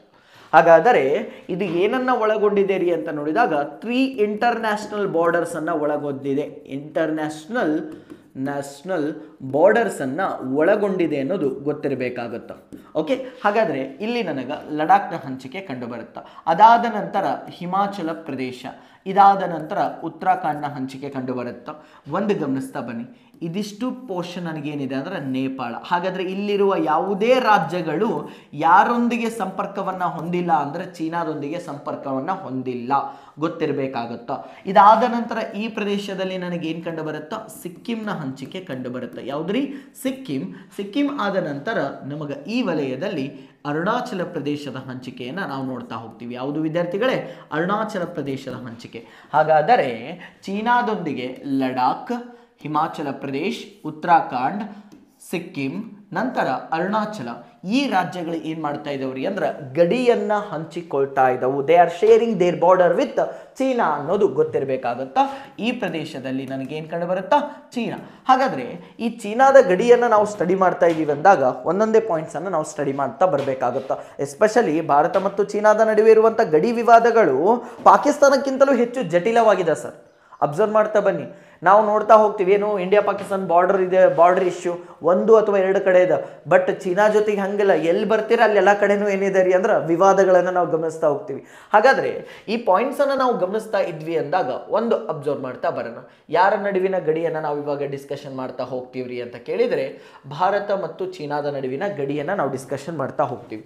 ಒಂದು ಅಬ್ಸರ್ವ್ ಮಾಡ್ತಾ ಬನ್ನಿ ವಿದ್ಯಾರ್ಥಿಗಳೇ, ಭಾರತ ಮತ್ತು ಚೀನಾದ ನಡುವಿನ ಗಡಿ, the border between India and China. ಹಾಗಾದರೆ ಭಾರತದ ಮತ್ತು ಚೀನಾದ ನಡುವಿನ ಗಡಿಯನ್ನು ನಾವು ಗಮನಿಸ್ತಾ ಇದ್ದೀವಿ ಅಂದಾಗ ಭಾರತ ಮತ್ತು ಚೀನಾದ ನಡುವಿನ ಗಡಿಯನ್ನು ಗಮನಿಸ್ತಾ ಇದ್ದೀವಿ ಅಂದಾಗ ಇದೊಂದು ಭೂಗಡಿಯನ್ನು ಹೊಂದಿದೆ ಅನ್ನೋದು ನಿಮಗೆಲ್ಲರಿಗೂ ಗೊತ್ತಿದೆ. ಯಾವುದ್ರಿ, ಇದೊಂದು ಭೂಗಡಿಯನ್ನು ಒಳಗೊಂಡಿದೆ. ಅದೇ ರೀತಿಯಾಗಿ ನಾವು ಗಮನಿಸ್ತಾ ಇದ್ದೀವಿ ಅಂದಾಗ ಇಲ್ಲಿ ನೆನ್ಪಿಟ್ಕೊಳ್ತಾ ಬನ್ನಿ, ಭಾರತ ಹೊಂದಿರುವ 2ನೇ ಅತ್ಯಂತ ಉದ್ದವಾದ ಭೂಗಡಿ ಇದಾಗಿದೆ. It is the second longest land border. ಹಾಗಾದರೆ ಇಲ್ಲಿ ಭಾರತ ಅತಿ ಉದ್ದವಾಗಿ ಯಾರೊಂದಿಗೆ ಭೂಗಡಿಯನ್ನು ಹೊಂದಿದೆ ಅಂತ ನೋಡಿದಾಗ ಬಾಂಗ್ಲಾದೇಶದೊಂದಿಗೆ ಅಂತ ನೋಡಿದ್ವಿ. 4096.86 ಅಥವಾ 4096 ಕಿಲೋಮೀಟರ್ಸ್ ಅಂತ ನೋಡ್ತಾ ಇದ್ವಿ. ಹಾಗಾದರೆ ಅಟ್ ಪ್ರೆಸೆಂಟ್ಲಿ ಭಾರತ 2ನೇ ಅತಿ ಉದ್ದವಾದಂಥ ಭೂಗಡಿಯನ್ನು ಯಾರೊಂದಿಗೆ ಒಳಗೊಂಡಿದೆ ಅಂದರೆ ಚೀನಾದೊಂದಿಗೆ ಒಳಗೊಂಡಿದೆ ಅಂತ ಗೊತ್ತಿರಬೇಕು. ಹಾಗಾದರೆ ಭಾರತ ಹೊಂದಿರುವ 2ನೇ ಅತ್ಯಂತ ಉದ್ದವಾದಂತಹ ಗಡಿಯಾಗಿದೆ ಅನ್ನೋದು ನೆನಪಲ್ಲಿ ಇರಬೇಕಾಗುತ್ತಾ. ಇದರ ಉದ್ದ ಎಷ್ಟು ಸರ್ ಅಂತ ನೋಡಿದಾಗ 3488 ಕಿಲೋಮೀಟರ್ಸ್. ಹಾಗಾದರೆ ನಿಮಗೆಲ್ಲರಿಗೂ ಗೊತ್ತಿದೆ, ನಾನು ಇಲ್ಲಿ ಹೇಳ್ತಾ ಇರುವಂಥ ಈ ಡಾಟಾ ಅಫಿಷಿಯಲ್ ಅಧಿಕೃತವಾಗಿ ಮಿನಿಸ್ಟ್ರಿ ಆಫ್ ಹೋಮ್ ಅಫೇರ್ಸ್ ಅಥವಾ ಗೃಹ ಸಚಿವಾಲಯದಿಂದ ಬಿಡುಗಡೆಯಾಗಿರುವಂಥ ದತ್ತಾಂಶವನ್ನು ನಾನು ಇಲ್ಲಿ ಕೊಡ್ತಾ ಇದ್ದೀನಿ. ಓಕೆನಾ? ಹಾಗಾದರೆ ಇಲ್ಲಿ ಭಾರತ ಚೀನಾದೊಂದಿಗೆ ಸರಿಸುಮಾರು 3488 ಕಿಲೋಮೀಟರ್ನಷ್ಟು ಉದ್ದವಾದಂತಹ ಗಡಿಯನ್ನು ಒಳಗೊಂಡಿದೆ. ಭಾರತ ಮತ್ತು ಚೀನಾದ ನಡುವಿನ ಗಡಿಯನ್ನು ಎಷ್ಟರಲ್ಲಿ ನಿರ್ಧಾರ ಮಾಡಲಾಗುತ್ತದೆ ಅಂತ ನೋಡಿದಾಗ ಗೊತ್ತಿರಬೇಕು, 1913 ಮತ್ತು 14ರ ಸಮಯದಲ್ಲಿ ಸಿಮ್ಲಾ ಕನ್ವೆನ್ಷನ್ ಆಗುತ್ತಾ. ಯಾವುದ್ರಿ? ಸಿಮ್ಲಾ ಕನ್ವೆನ್ಷನ್ ಆಗುತ್ತಾ. ಈ ಸಿಮ್ಲಾ ಕನ್ವೆನ್ಷನ್ ನಲ್ಲಿ ಏನ್ ಮಾಡ್ತಾ ಹೋಗ್ತಾರೆ ಅಂದ್ರೆ ಗಡಿಯನ್ನ ನಿರ್ಧಾರ ಮಾಡಲಾಗುತ್ತದೆ. ಹಾಗಾದ್ರೆ ನೆನ್ಪಿಡ್ಕೊರಿ, ನಾನು ಸಿಮ್ಲಾ ಒಪ್ಪಂದದ ಬಗ್ಗೆ ಮಾತಾಡ್ತಾ ಇಲ್ಲ. ಸಿಮ್ಲಾ ಒಪ್ಪಂದ ಆಗೋದು 1972 ಜುಲೈ 2ರ ಸಮಯದಲ್ಲಿ. ಇಲ್ಲಿ ಹೇಳ್ತಾ ಇರೋದು ಸಿಮ್ಲಾ ಸಮಾವೇಶ. ಸಿಮ್ಲಾ ಒಪ್ಪಂದ ಬೇರೆ, ಸಿಮ್ಲಾ ಸಮಾವೇಶ ಬೇರೆ ಅನ್ನೋದು ನೆನಪಲ್ಲಿ ಇಟ್ಕೊಂಡಿರಿ. ಹಾಗಾದ್ರೆ ವಿದ್ಯಾರ್ಥಿಗಳೇ, ಇದೇ ಸಿಮ್ಲಾ ಸಮಾವೇಶದಲ್ಲಿ ಭಾರತ ಮತ್ತು ಚೀನಾದ ನಡುವೆ ಗಡಿಯನ್ನು ನಿರ್ಧಾರ ಮಾಡ್ತಾರ. ಈ ಸಮಯದಲ್ಲಿ ಇದ್ದಂಥ ವಿದೇಶಾಂಗ ಸಚಿವರು ಯಾರಾಗಿರ್ತಾರ್ರಿ ಅಂತ ನೋಡಿದಾಗ ಒಂದು ಗೊತ್ತಿರಬೇಕಾಗುತ್ತಾ, ಈ ಸಮಯದಲ್ಲಿ ಇದ್ದಂತಹ ವಿದೇಶಾಂಗ ಸಚಿವರು ಯಾರು ಸರ್ ಅಂತ ನೋಡಿದಾಗ ಮ್ಯಾಕ್ ಮೋಹನ್, ಸರ್ ಹೆನ್ರಿ ಮ್ಯಾಕ್ ಮೋಹನ್ ಅಂತ ಕರಿತಾ ಹೋಗ್ತೀವಿ. ಹಾಗಾದರೆ ಈ ಸಮಯದಲ್ಲಿ ಇದ್ದದ್ದು ಯಾರು ಅಂತ ಕೇಳಿದಾಗ ಹೆನ್ರಿ ಮ್ಯಾಕ್ ಮೋಹನ್ ಅನ್ನೋದು ಗೊತ್ತಿರಬೇಕಾಗುತ್ತಾ. ಹಾಗಾದರೆ ಇವಾಗ ಅಬ್ಸರ್ವ್ ಮಾಡ್ತಾ ಬನ್ನಿ, ಈ ಮ್ಯಾಕ್ ಮೋಹನ್ ಅಂತ ನೋಡ್ತಾ ಇದ್ದೀವಿ ಅಂದಾಗ MACMOHAN ಮ್ಯಾಕ್ ಮೋಹನ್ ಅಂತ ನೋಡ್ತಿದ್ದೀವಿ ಅಂದಾಗ ಈ ಗಡಿಯನ್ನು ಯಾವ ಗಡಿ ಎಂದು ಕರೆಯಲಾಗುತ್ತದೆ ಅಂತ ಕೇಳಿದಾಗ ಈ ಗಡಿಯನ್ನು ಮ್ಯಾಕ್ ಮೋಹನ್ ಗಡಿ ರೇಖೆ ಎಂದು ಕರೆಯಲಾಗುತ್ತದೆ. ಹಾಗಾದರೆ ಈ ಗಡಿಯನ್ನು ಏನಂತ ಕರೀತಾ ಹೋಗ್ತಾರೋ ಮ್ಯಾಕ್ ಮೋಹನ್ ಗಡಿ ರೇಖೆ ಎಂದು ಕರೆಯಲಾಗುತ್ತದೆ ಅನ್ನೋದು ನೆನಪಲ್ಲಿ ಇರಬೇಕಾಗುತ್ತೆ. ಹಾಗಾದರೆ ಭಾರತ ಮತ್ತು ಚೀನಾದ ನಡುವೆ ಕಂಡುಬರುವಂತಹ ಗಡಿಯನ್ನು ಯಾವ ಗಡಿ ಎಂದು ಕರೆಯಲಾಗುತ್ತದೆ ಅಂತ ಕೇಳ್ತಾ ಹೋಗ್ತಾನ, ಮ್ಯಾಕ್ ಮೋಹನ್ ಗಡಿ ರೇಖೆ ಎಂದು ಕರೆಯಲಾಗುತ್ತದೆ. ಹಾಗಾದರೆ ಮ್ಯಾಕ್ ಮೋಹನ್ ಗಡಿ ರೇಖೆಯನ್ನು ನಾವಿಲ್ಲಿ ಕಾಣ್ತಾ ಹೋಗ್ತೀವಿ. ಇದನ್ನು ಹೊರತುಪಡಿಸ್ತಾ ಇದ್ದೀವಿ ಅಂದಾಗ ವಿದ್ಯಾರ್ಥಿಗಳೇ ಇವಾಗ ಅರ್ಥ ಮಾಡ್ಕೊಳ್ತಾ ಬರೋಣ. ಇಲ್ಲಿ ನಮಗೆ ಈ ಗಡಿಯ ಹಂಚಿಕೆಯನ್ನು ನಾವು ಗಮನಿಸ್ತಾ ಇದ್ದೀವಿ ಅಂದಾಗ ಚೀನಾದೊಂದಿಗೆ ಯಾವುದೇ ಗಡಿ ವಿವಾದಗಳು ಇಲ್ವಾ ಅಂತ ಅಂದ್ರೆ ತುಂಬ ಇದಾವೆ ಸರ್. ಯಾರೊಂದಿಗೆ? ಚೀನಾದೊಂದಿಗೆ ತುಂಬ ಗಡಿ ಇದಾವೆ, ವಿವಾದಗಳನ್ನು ನೋಡ್ತೀವಿ. ಅದನ್ನು ಹೊರತುಪಡಿಸ್ತಾ ಇದ್ದೀವಿ ಅಂದಾಗ ಯಾವೆಲ್ಲ ರಾಜ್ಯಗಳು ಚೀನಾದೊಂದಿಗೆ ಗಡಿಯನ್ನು ಹಂಚಿಕೊಳ್ತಾ ಎಕ್ಸಾಮ್ ಪಾಯಿಂಟ್ ಆಫ್ ವ್ಯೂ ತುಂಬ ಇಂಪಾರ್ಟೆಂಟ್ ಆಗುತ್ತೆ. ಅದನ್ನು ಒಂದು ಪಾಯಿಂಟಲ್ಲಿ ಗಮನಿಸೋಣ. ಯಾವೆಲ್ಲ ರಾಜ್ಯಗಳು ಚೀನಾದೊಂದಿಗೆ ಗಡಿಯನ್ನು ಹಂಚಿಕೊಳ್ಳುತ್ತಾರೆ ಅಂತ ಗಮನಿಸ್ತಾ ಇದ್ದೀವಿ ಅಂದಾಗ ನನಗೆ ಇಲ್ಲಿ ಲಡಾಖ್ ಕಂಡು ಬರ್ತಾ ಹೋಗುತ್ತೆ. ಹಾಗಾದರೆ ಲಡಾಖ್ ಅನ್ನೋದು ಒಂದು ಕೇಂದ್ರಾಡಳಿತ ಪ್ರದೇಶ, ನಿಮಗೆಲ್ಲರಿಗೂ ಗೊತ್ತಿದೆ. ಅದಾದ ನಂತರ ಹಿಮಾಚಲ ಪ್ರದೇಶ ಈ ಭಾಗದಲ್ಲಿ ಕಂಡು ಬರುತ್ತೆ. ಇದಾದ ನಂತರ ಉತ್ತರಾಖಂಡ್ ನಮಗೇನಾಗ್ತದೆ, ಚೀನಾದೊಂದಿಗೆ ಗಡಿಯನ್ನು ಹಂಚ್ಕೊಳ್ತಾ ಇದೆ ಅಷ್ಟೇ. ಈ ಕಡೆ ಏನಿದೆ ಉತ್ತರ ಪ್ರದೇಶ ಬರಂಗಿಲ್ಲ. ಇದಾದ ನಂತರ ಈ ಪ್ರದೇಶದಲ್ಲಿ ಸಿಕ್ಕಿಂ ಗಡಿಯನ್ನು ಹಂಚ್ಕೊಳ್ತಾ ಇದೆ. ಈ ಕಡೆಯಿಂದ ಅರುಣಾಚಲ ಪ್ರದೇಶ ಏನು ಮಾಡ್ತಾ ಇದೆ ರೀ ಅಂದ್ರೆ ಚೀನಾದೊಂದಿಗೆ ಗಡಿಯನ್ನು ಹಂಚಿಕೊಳ್ಳುತ್ತದೆ ಅನ್ನೋದು ಗೊತ್ತಿರಬೇಕಾಗುತ್ತೆ. ಹಾಗಾದರೆ ವಿದ್ಯಾರ್ಥಿಗಳೇ ಇವಾಗ ನಾವು ಇದನ್ನು ಅಬ್ಸರ್ವ್ ಮಾಡ್ತಾ ಇದ್ದೀವಿ ಅಂದಾಗ ಇವಾಗ ನೆಕ್ಸ್ಟು ಭಾರತ ಮತ್ತು ಚೀನಾದೊಂದಿಗೆ ಯಾವೆಲ್ಲ ವಿವಾದಗಳನ್ನು ನಾವು ನೋಡ್ಬೋದು ಅನ್ನೋದನ್ನು ಸ್ವಲ್ಪ ಮೇಲ್ಮೇಲೆ ನೋಡ್ತಾ ಹೋಗೋಣ.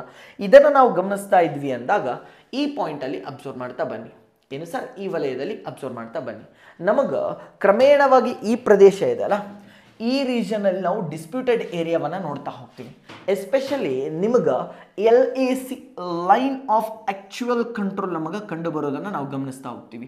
ಹಾಗಾದರೆ ಇಲ್ಲಿ ಅಬ್ಸರ್ವ್ ಮಾಡ್ತಾ ಬನ್ನಿ, ಈ ಕಡೆ ನನಗೇನು ಕಂಡು ಬಂದಿತ್ತು ಅಂದ್ರೆ LOC ಕಂಡು ಬರ್ತಾ ಇತ್ತು.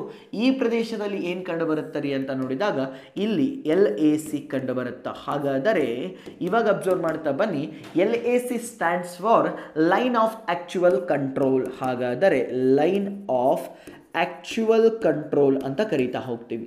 ಇವಾಗ ಅಬ್ಸರ್ವ್ ಮಾಡ್ತಾ ಬನ್ನಿ ವಿದ್ಯಾರ್ಥಿಗಳೇ, LOC ಅಂದರೆ ಏನಾಗಿತ್ತು? LOC means line of control.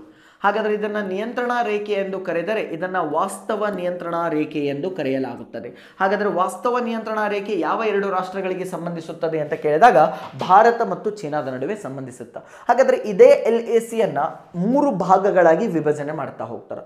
ಆ 3 ಪೋರ್ಷನ್ ಅಥವಾ 3 ಸೆಕ್ಟರ್ಸ್ ಯಾವುದು ರೀ ಅಂತ ನೋಡಿದಾಗ ಒಂದು ಈಸ್ಟರ್ನ್ ಸೆಕ್ಟರ್. ಹಾಗಾದರೆ ಈಸ್ಟರ್ನ್ ಸೆಕ್ಟರಲ್ಲಿ ನಾವೇನು ನೋಡ್ತಾ ಹೋಗ್ತೀವಿ ಅಂದ್ರೆ ಒಂದು ಸಿಕ್ಕಿಂ ರೀಜನನ್ನು ನೋಡ್ತಾ ಹೋಗ್ತೀವಿ. ಅದೇ ರೀತಿಯಾಗಿ ಅರುಣಾಚಲ ಪ್ರದೇಶದ ರೀಜನನ್ನು ನಾವು ಗಮನಿಸ್ತಾ ಹೋಗ್ತೀವಿ. ಹಾಗಾದರೆ ಒಂದು ಅಬ್ಸರ್ವ್ ಮಾಡ್ತಾ ಬನ್ನಿ, ಇದು ಈಸ್ಟರ್ನ್ ಸೆಕ್ಟರ್ಗೆ ಸಂಬಂಧಿಸುತ್ತೆ. ಅದೇ ರೀತಿ ಸೆಂಟ್ರಲ್ ಸೆಕ್ಟರ್ ಅಂತ ನಾವು ಗಮನಿಸ್ತಾ ಇದ್ದೀವಿ ಅಂದಾಗ ಸೆಂಟ್ರಲ್ ಸೆಕ್ಟರಲ್ಲಿ ಹಿಮಾಚಲ ಪ್ರದೇಶ ಮತ್ತು ಉತ್ತರಾಖಂಡ್ ರೀಜನ್ ಕಂಡು ಬರುತ್ತೆ. ಅದೇ ರೀತಿಯಾಗಿ ವೆಸ್ಟರ್ನ್ ಸೆಕ್ಟರ್ ಅಂತ ನಾವು ಗಮನಿಸ್ತಾ ಇದ್ದೀವಿ ಅಂದಾಗ ವೆಸ್ಟರ್ನ್ ಸೆಕ್ಟರಲ್ಲಿ ಲಡಾಖ್ ರೀಜನ್ನ ಹಂಚಿಕೆಯನ್ನು ನಾವು ಗಮನಿಸ್ತೀವಿ. ಹಾಗಾದರೆ ಚೀನಾದೊಂದಿಗೆ ಲಡಾಖ್ ಗಡಿ ಹಂಚ್ಕೊಳ್ಳುತ್ತಾ, ಜಮ್ಮು ಕಾಶ್ಮೀರ ಹಂಚ್ಕೊಳ್ಳುತ್ತಾ? ಇಲ್ಲ ಸರ್. ಹಾಗಾದರೆ ಜಮ್ಮು ಕಾಶ್ಮೀರ ಕೇವಲ ಪಾಕಿಸ್ತಾನದೊಂದಿಗೆ ಮಾತ್ರ ಗಡಿ ಹಂಚ್ಕೊಳ್ತಾ ಇದೆ. ಈವನ್ ಅದು ಅಫ್ಘಾನಿಸ್ತಾನ ಜೊತೆಗೂ ಗಡಿಯನ್ನು ಹಂಚಿಕೊಳ್ಳೋದಿಲ್ಲ. ಇದನ್ನು ನಾವು ಗಮನಿಸ್ತಾ ಇದ್ದೀವಿ ಅಂದಾಗ ನಮಗೆ ವಿವಾದ ಕಂಡು ಬರುವುದು ಯಾವುದರಿ ವಿವಾದ ಕಂಡು ಬರುವುದು ಎರಡು ಇಂಪಾರ್ಟೆಂಟ್ ಸೆಕ್ಟರ್ ಅಲ್ಲಿ. ಒಂದು western sector of the LOC, ಇನ್ನೊಂದು eastern sector of the LAC. ಹಾಗಾದ್ರೆ western sector of the LAC and eastern sector of the LAC ಅನ್ನೋದು ಗೊತ್ತಿರಬೇಕಾಗುತ್ತ. ಅದೇ ರೀತಿಯಾಗಿ ಇಲ್ಲಿ ನಾವು ಗಮನಿಸ್ತಾ ಇದ್ದೀವಿ ಅಂದಾಗ ಇಲ್ಲಿ ಇನ್ನೂ ಎರಡು ಪ್ರಮುಖ ವ್ಯಕ್ತಿಗಳು ಇಲ್ಲಿ ಏನಾಗಬೇಕಾಗತ್ತಾ ಇಂಪಾರ್ಟೆಂಟ್ ಆಗ್ತಾ ಬರುತ್ತಾರ. ಹಾಗಾದ್ರೆ ಅವ್ರ ಬಗ್ಗೆನೂ ಸಹ ನಾವು ಇಲ್ಲಿ ತಿಳ್ಕೊಳ್ತಾ ಬರೋಣ. ಯಾರ್ರೀ ಸರ್ ಅಂತ ನಾವು ಗಮನಿಸ್ತಾ ಇದ್ದೀವಿ ಅಂದಾಗ ಒಂದು ಅಬ್ಸರ್ವ್ ಮಾಡ್ತಾ ಬರೋಣ.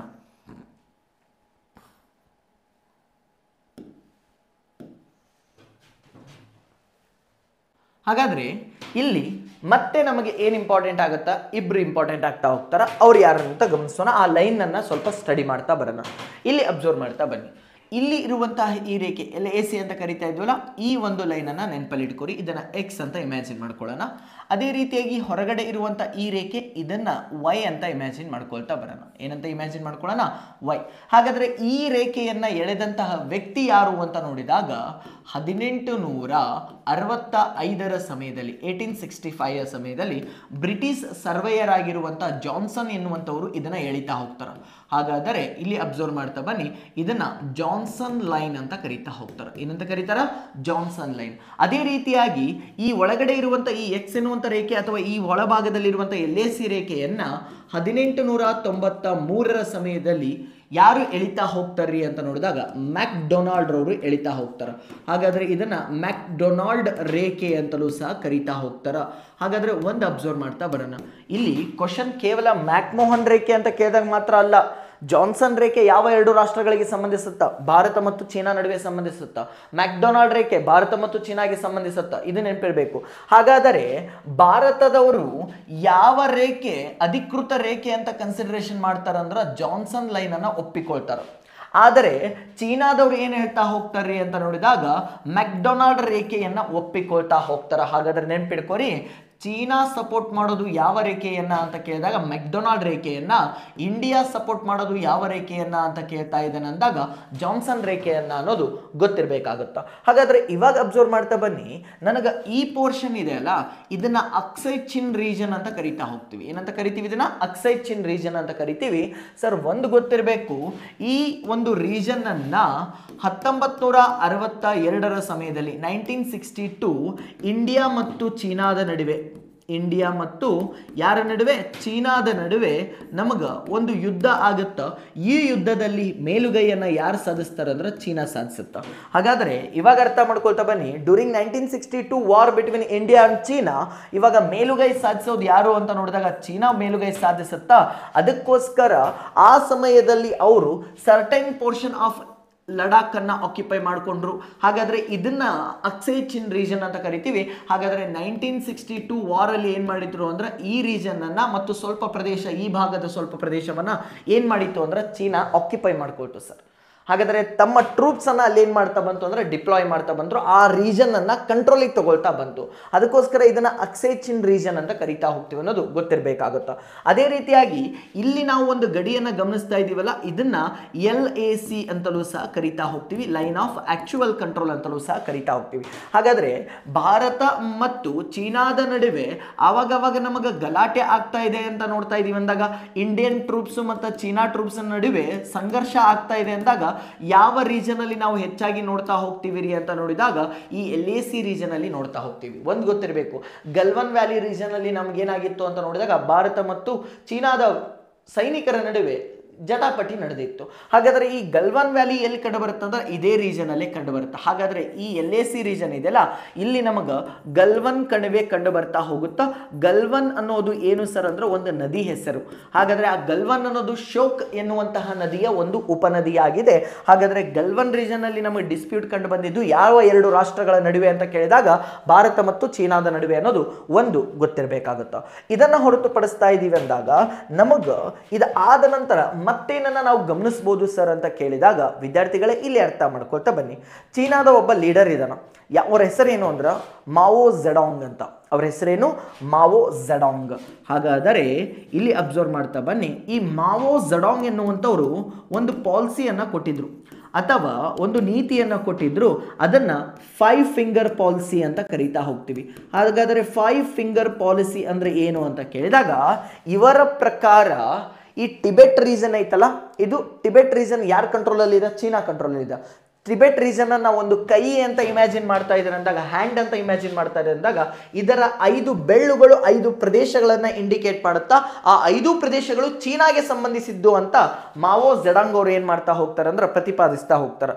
ಹಾಗಾದ್ರೆ ಆ 5 ಫಿಂಗರ್ ಪಾಲಿಸಿಗೆ ಸಂಬಂಧಿಸಿರುವಂಥ ಭೂಭಾಗಗಳು ಯಾವುದು ಅಂತ ಕೇಳ್ತಾ ಹೋಗ್ತಾ ನೆನ್ಪಿಡ್ಕೊರಿ. ಆ 5 ಫಿಂಗರ್ ಪಾಲಿಸಿಗೆ ಸಂಬಂಧಿಸಿರುವಂಥ ಭೂಭಾಗಗಳನ್ನು ನಾವು ಗಮನಿಸ್ತಾ ಇದ್ದೀವಿ ಅಂದಾಗ, ಒಂದು ಯಾವುದಾಗುತ್ತಾ? ಅರುಣಾಚಲ ಪ್ರದೇಶ. ಒಂದು ಫಿಂಗರು ಏನನ್ನ ಇಂಡಿಕೇಟ್ ಮಾಡುತ್ತಾ?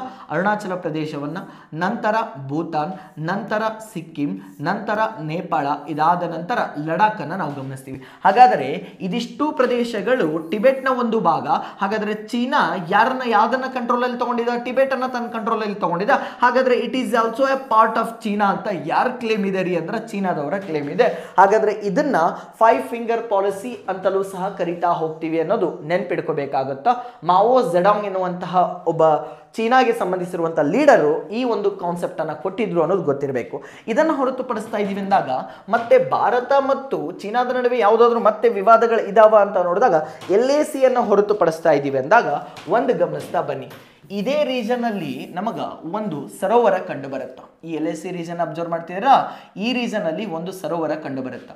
ಈ ಸರೋವರವನ್ನ ಏನೆಂದು ಕರೆಯಲಾಗುತ್ತದೆ ರೀ ಅಂತ ಕೇಳಿದಾಗ, ಈ ಸರೋವರವನ್ನ ಪ್ಯಾಂಗಾಂಗ್ ಸೋ ಸರೋವರ ಅಂತ ಕರಿತೀವಿ. ಹಾಗಾದರೆ ಪ್ಯಾಂಗಾಂಗ್ ಸೋ ಸರೋವರ ಎಂದು ಇದನ್ನ ಕರೀತಾ ಹೋಗ್ತೀವಿ. ವಿದ್ಯಾರ್ಥಿಗಳೇ, ಇಲ್ಲಿ ನೆನ್ಪಿಡ್ಕೋಬೇಕು, ಈ ಪ್ಯಾಂಗಾಂಗ್ ಸೋ ಸರೋವರ ಅಂತ ನಾವು ಕರೀತಾ ಇದೀವಲ್ಲ, ಹಾಗಾದ್ರೆ ಇದು 2 ರಾಷ್ಟ್ರಗಳ ಮಧ್ಯದಲ್ಲಿ ಹಂಚಿಕೆಯಾಗಿರುವಂತ ಒಂದು ಸರೋವರವಾಗಿದೆ. ಈ ಕಡೆಯಿಂದ ಚೀನಾದ ಕಂಟ್ರೋಲ್ ಅಲ್ಲಿ ಇತ್ತು ಅಂದ್ರೆ, ಈ ಕಡೆಯಿಂದ ಯಾರ ಕಂಟ್ರೋಲ್ ಅಲ್ಲಿ ಇದೆ? ಇಂಡಿಯಾದ ಕಂಟ್ರೋಲ್ ಅಲ್ಲಿ ಇದೆ. ಹಾಗಾದರೆ ಈ ಸರೋವರದ ಮೇಲೆ ನಿಯಂತ್ರಣ ಭಾರತನೂ ಮಾಡುತ್ತಾ, ಅದೇ ರೀತಿಯಾಗಿ ಏನ್ ಮಾಡ್ತಾ ಹೋಗುತ್ತಾರೆ ಅಂದಾಗ ಚೀನಾನು ಮಾಡುತ್ತಾ.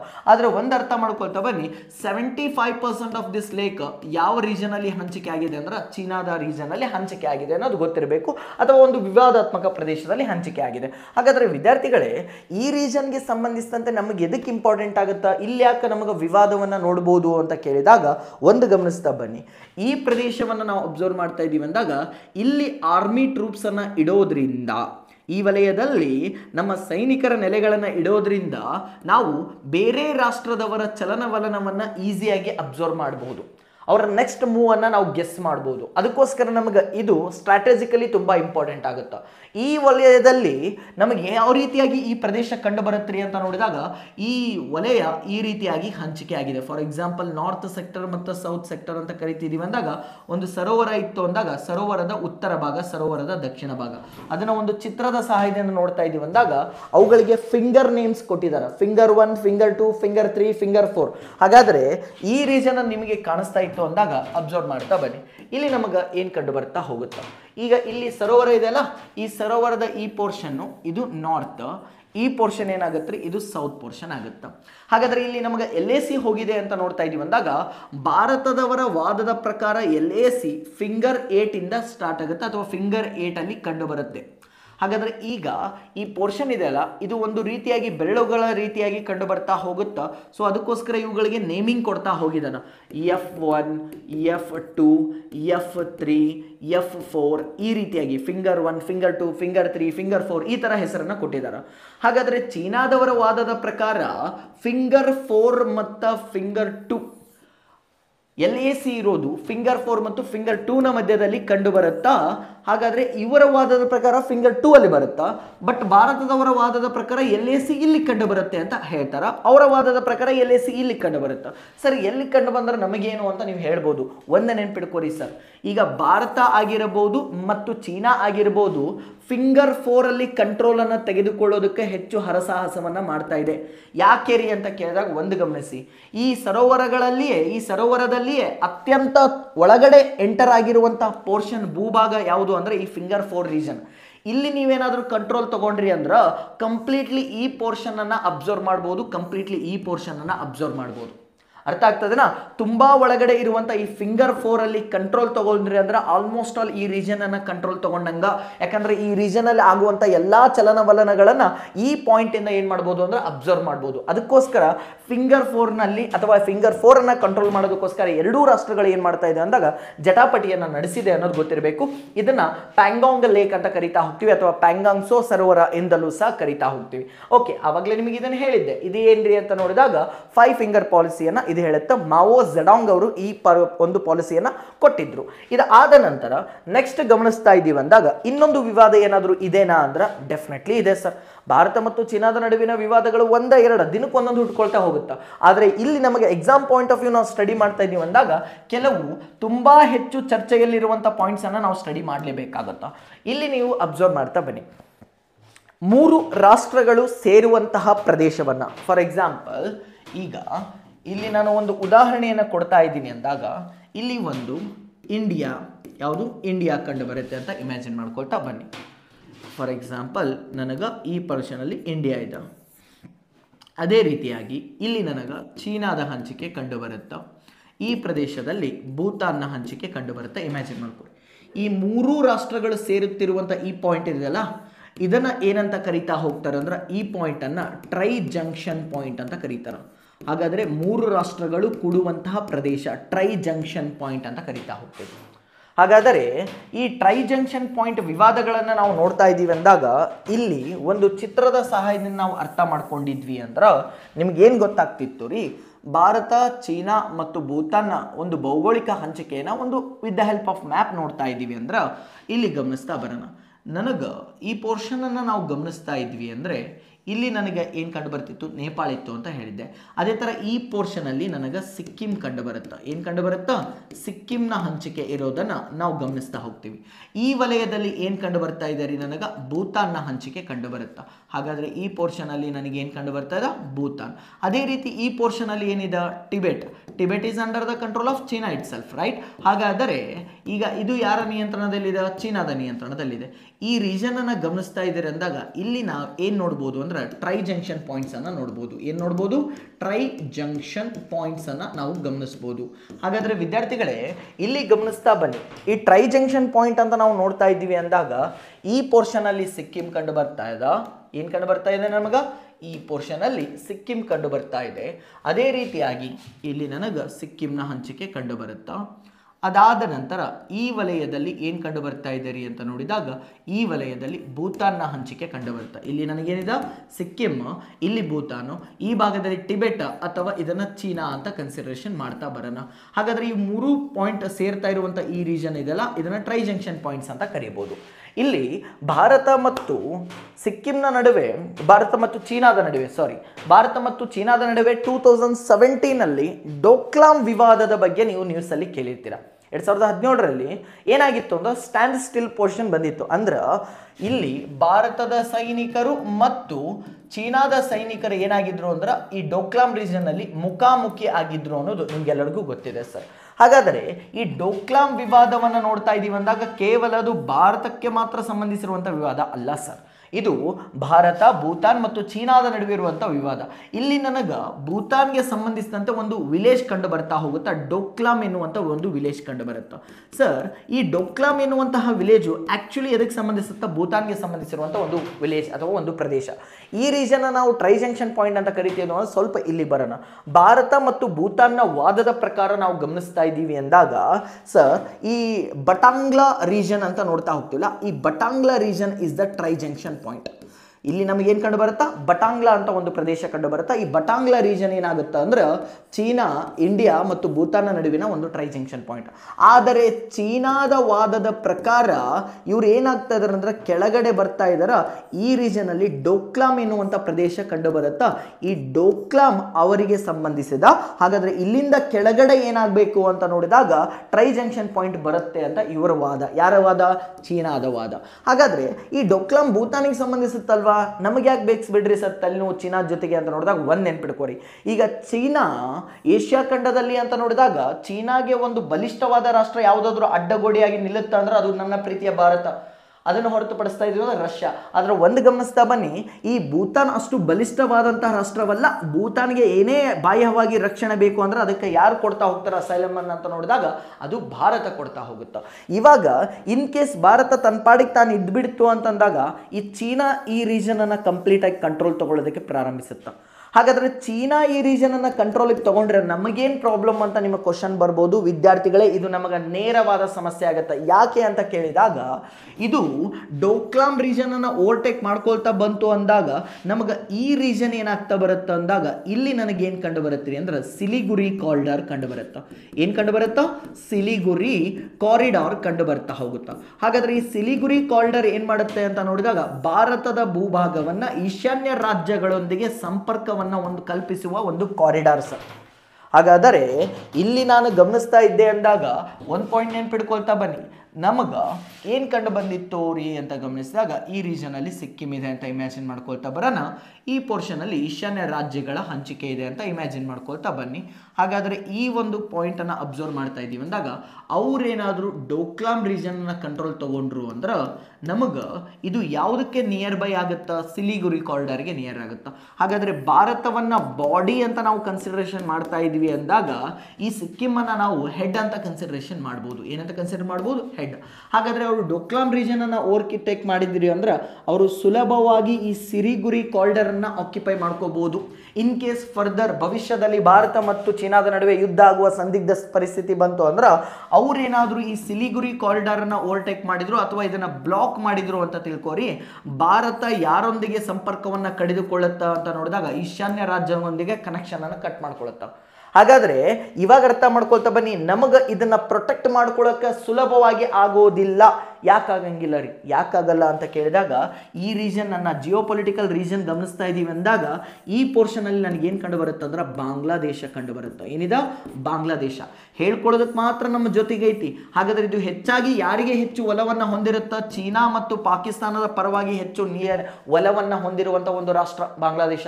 ಹಾಗಾದ್ರೆ ಇದನ್ನ ನಾವು ಗಮನಿಸ್ತಾ ಇದೀವಿ ಅಂದಾಗ ಅಬ್ಸರ್ವ್ ಮಾಡ್ತಾ ಬನ್ನಿ, ಈ ಪೋರ್ಷನ್ ಅನ್ನ ನಾವು ಕಳ್ಕೋಬೇಕಾಗುತ್ತೆ. ಅದಕ್ಕೋಸ್ಕರ ಈ ಸಿಲಿಗುರಿ ಕಾರಿಡಾರ್ ಪಾಯಿಂಟ್ ಇದೆ ಅಲ್ಲ, ಇದನ್ನ ಚಿಕನ್ ನೆಕ್ ಕಾರಿಡಾರ್ ಅಂತಲೂ ಸಹ ಕರಿತಾ ಹೋಗ್ತಾರೆ. ಏನಂತ ಕರಿತಾ ಹೋಗ್ತಾರೆ? ಇದನ್ನ ಚಿಕನ್ ನೆಕ್ ಕಾರಿಡಾರ್ ಅಂತಲೂ ಸಹ ಕರಿತೀವಿ. ಕೋಳಿ ಕುತ್ತಿಗೆ ವಲಯ ಅಂತಲೂ ಸಹ ಕರಿತೀವಿ. ಸೊ ಈ ಕೋಳಿ ಕುತ್ತಿಗೆ, ಈ ಫಾರ್ ಎಕ್ಸಾಂಪಲ್ ಕೋಳಿ ಕುತ್ತಿಗೆ ಕಟ್ ಮಾಡಿದ್ರೆ ರುಂಡ ಮತ್ತು ಮುಂಡ ಹೆಂಗೆ ಸಪ್ರೇಟ್ ಆಗುತ್ತೋ ಅದೇ ತರ ಈ ಪಾಯಿಂಟ್ ಇಲ್ಲ ಅಂತಂದ್ರೆ ಭಾರತ ಮತ್ತು ಈಶಾನ್ಯ ರಾಜ್ಯಗಳು ಕಟ್ ಆಗ್ಬಿಡ್ತಾವೆ ಸರ್. ಅದಕ್ಕೋಸ್ಕರ ಸ್ಟ್ರಾಟಜಿಕಲಿ ಈ ಪಾಯಿಂಟ್ ನಮಗೆ ಇಂಪಾರ್ಟೆಂಟ್ ಆಗುತ್ತಾ. ಅದಕ್ಕೋಸ್ಕರ ಡೋಕ್ಲಾಮ್ ವಿವಾದ ಅಂತ ಬಂದ್ರೆ ಇಂಡಿಯಾ ಮುಂದಿಲ್ಲುತ್ತ ಬಾ ಮಚ್ಚ ನೋಡ್ಕೊಂತೀನಿ ನಿನ್ನ ಅಂತ. ಹಾಗಾದ್ರೆ ಇವಾಗ ಅರ್ಥ ಮಾಡ್ಕೊಳ್ತಾ ಬನ್ನಿ, ಈ ಒಂದು ವಿವಾದಗಳು ನಮಗೇನು ಗೊತ್ತಿರಬೇಕು ಅಂದ್ರೆ ಎಕ್ಸಾಮ್ ಪಾಯಿಂಟ್ ಆಫ್ ವ್ಯೂ ಗೊತ್ತಿರಬೇಕು. ವಿವಾದವನ್ನ ಎಕ್ಸ್ಪ್ಲೇನ್ ಮಾಡ್ರಿ ಅಂತ ಕೇಳ್ತಾರೋ ಬಿಡ್ತಾರೋ ಸೆಕೆಂಡರಿ, ಆದರೆ ಅದರದ್ದು ಒಂದು ಬೇಸಿಕ್ ಐಡಿಯಾ ನಮ್ಮಲ್ಲಿ ಇರಬೇಕಾಗುತ್ತಾ. ಓಕೆ ವಿದ್ಯಾರ್ಥಿಗಳೇ, ಇದಿಷ್ಟು ಮಾಹಿತಿ ಎದಕ್ಕೆ ಸಂಬಂಧಿಸಿತ್ತು ರೀ ಅಂತ ನೋಡಿದಾಗ ಇದಿಷ್ಟು ಮಾಹಿತಿ ನಮಗೆ ಭಾರತ ಮತ್ತು ಚೀನಾದ ನಡುವೆ ಇರುವಂಥ ಗಡಿಯನ್ನ ತಿಳಿಸ್ತಾ ಇತ್ತು ಅನ್ನೋದು ಒಂದು ಗೊತ್ತಿರಬೇಕಾಗುತ್ತಾ. ಹಾಗಾದ್ರೆ ಮುಂದೆ ನೋಡ್ತಾ ಬರೋಣ.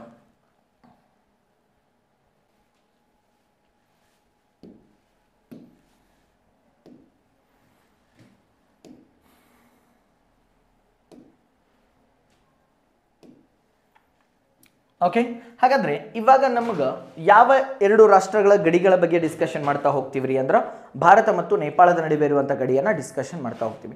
ಇಂಡಿಯಾ ಆ್ಯಂಡ್ ನೇಪಾಳ ಅಂತ ನೋಡ್ತಾ ಇದ್ದೀವಿ ಅಂದಾಗ ನಿಮಗೆ ಗೊತ್ತಿರಲಿ, ನೇಪಾಳ ಅನ್ನೋದು ಕಂಪ್ಲೀಟ್ಲಿ ಲ್ಯಾಂಡ್ ಲಾಕ್ಡ್ ಕಂಟ್ರಿ ಅನ್ನೋದು ಗೊತ್ತಿರಬೇಕಾಗತ್ತೆ. ಹಾಗಾದರೆ ಈಗ ಈ ನೇಪಾಳ ರಾಷ್ಟ್ರವನ್ನು ಗಮನಿಸ್ತಾ ಇದ್ದೀವಿ ಅಂದಾಗ ಸುತ್ತಲೂ ಏನಾಗಿದೆ ಅಂದ್ರೆ ಭೂಭಾಗಗಳಿಂದ ಬೇರೆ ರಾಷ್ಟ್ರಗಳಿಂದ ಏನಾಗಿದೆ ಅಂದ್ರೆ ಆವೃತಗೊಂಡಿರುವಂಥ ಒಂದು ರಾಷ್ಟ್ರವಾಗಿದ್ದರಿಂದ ಇದನ್ನು ಲ್ಯಾಂಡ್ ಲಾಕ್ಡ್ ಕಂಟ್ರಿ ಅಂತ ಕರೀತಾ ಹೋಗ್ತೀವಿ. ಈಗ ಇದೇ ನೇಪಾಳವನ್ನು ನಾವು ಗಮನಿಸ್ತಾ ಇದ್ದೀವಿ ಅಂದಾಗ ಈ ಪಾಯಿಂಟ್ಸ್ ಅನ್ನ ಸ್ಟಡಿ ಮಾಡ್ತಾ ಬರೋಣ. ನೇಪಾಳದೊಂದಿಗೆ ಭಾರತದ ಯಾವ ಯಾವ ರಾಜ್ಯಗಳ ಗಡಿಯನ್ನ ಹೊಂದಿದವು ಅದನ್ನು ಫಸ್ಟ್ ನೋಡ್ಕೊತಾ ಬರೋಣ. ಇಲ್ಲಿ ನಾನು ಗಮನಿಸ್ತಾ ಇದ್ದೆ ಅಂದಾಗ ಜಿಯೋಗ್ರಫಿಕಲ್ ಆಸ್ಪೆಕ್ಟ್ ನೋಡ್ತಿದ್ದೀನಿ ಅಂದ್ರೆ ನನಗೆ ಈ ಕಡೆ ಉತ್ತರಾಖಂಡ್ ಕಂಡು ಬರುತ್ತಾ, ಇದಾದ ನಂತರ ಉತ್ತರ ಪ್ರದೇಶ ಕಂಡು ಬರುತ್ತಾ, ಇಲ್ಲಿ ನನಗೆ ಬಿಹಾರದ ಹಂಚಿಕೆ ಕಂಡು ಬರುತ್ತಾ. ಒಂದು ಗಮನಿಸ್ತಾವನಿ, ಇದಿಷ್ಟು ಪೋರ್ಷನ್ ಏನಾಗಿದೆ ರೀ ಅಂದ್ರೆ ಇದಿಷ್ಟು ಪೋರ್ಷನ್ ನನಗೆ ಏನನ್ನ ಇಂಡಿಕೇಟ್ ಮಾಡ್ತಾ ಬರುತ್ತೆ. ಈ ಪೋರ್ಷನ್ ಯಾವುದ್ರಿ? ಈ ಪೋರ್ಷನ್ ನನಗೆ ಏನನ್ನ ಇಂಡಿಕೇಟ್ ಮಾಡ್ತಾ ಬರ್ತಿದೆ ಅಂದಾಗ ಇದು ವೆಸ್ಟ್ ಬೆಂಗಾಲನ್ನು ಇಂಡಿಕೇಟ್ ಮಾಡುತ್ತಾ, ಇದು ನನಗೆ ಸಿಕ್ಕಿಮನ್ನು ಇಂಡಿಕೇಟ್ ಮಾಡುತ್ತಾ. ಹಾಗಾದರೆ ನೆನ್ಪಿಡ್ಕೊರಿ, ವೆಸ್ಟ್ ಬೆಂಗಾಲ್ ಬಾಂಗ್ಲಾದೇಶದೊಂದಿಗೂ ಗಡಿ ಹಂಚ್ಕೊಳ್ಳುತ್ತಾ, ಇದೇ ವೆಸ್ಟ್ ಬೆಂಗಾಲ್ ಭೂತಾನ್ನೊಂದಿಗೂ ಗಡಿ ಹಂಚ್ಕೊಳ್ಳುತ್ತಾ, ವೆಸ್ಟ್ ಬೆಂಗಾಲ್ ನೇಪಾಳದೊಂದಿಗೂ ಗಡಿ ಹಂಚ್ಕೊಳ್ಳುತ್ತಾ. ಹಾಗಾದರೆ ಉತ್ತರಾಖಂಡ್, ಉತ್ತರ ಪ್ರದೇಶ್, ಬಿಹಾರ್ ನಂತರ ಪಶ್ಚಿಮ ಬಂಗಾಳ ಮತ್ತು ಸಿಕ್ಕಿಂ ಇವೆಲ್ಲವೂ ಯಾರೊಂದಿಗೆ ಗಡಿಯನ್ನು ಹಂಚಿಕೊಳ್ತಾ ಇದ್ದವು ಅಂದಾಗ ನೇಪಾಳದೊಂದಿಗೆ ಗಡಿಯನ್ನು ಹಂಚಿಕೊಳ್ತಾ ಇದೆ ಅಂತ ಗೊತ್ತಿರಬೇಕಾಗುತ್ತೆ. ಅದೇ ರೀತಿಯಾಗಿ ಒಂದ್ಸರಿ ಕ್ವಶನ್ ಕೇಳಿದ್ದ, ನೇಪಾಳದೊಂದಿಗೆ ಅತಿ ಉದ್ದವಾದಂಥ ಗಡಿಯನ್ನು ಹೊಂದಿರುವಂತಹ ರಾಜ್ಯ ಯಾವುದು ಅಂದ್ರೆ ಬಿಹಾರ್. ಮೊದಲನೇ ಸ್ಥಾನದಲ್ಲಿ ಬಿಹಾರ್ ಕಂಡ್ರೆ, ಎರಡನೇ ಸ್ಥಾನದಲ್ಲಿ ಉತ್ತರಾಖಂಡ್ ಕಂಡು ಬರುತ್ತಾ, ಮೂರನೇ ಸ್ಥಾನದಲ್ಲಿ ಏನು ಕಂಡು ಬರುತ್ತಾ, ಉತ್ತರ ಪ್ರದೇಶ ಕಂಡು ಬರುತ್ತಾ. ಇಷ್ಟು ಬೇಸಿಕ್ಸ್ ಗೊತ್ತಿರಲಿ.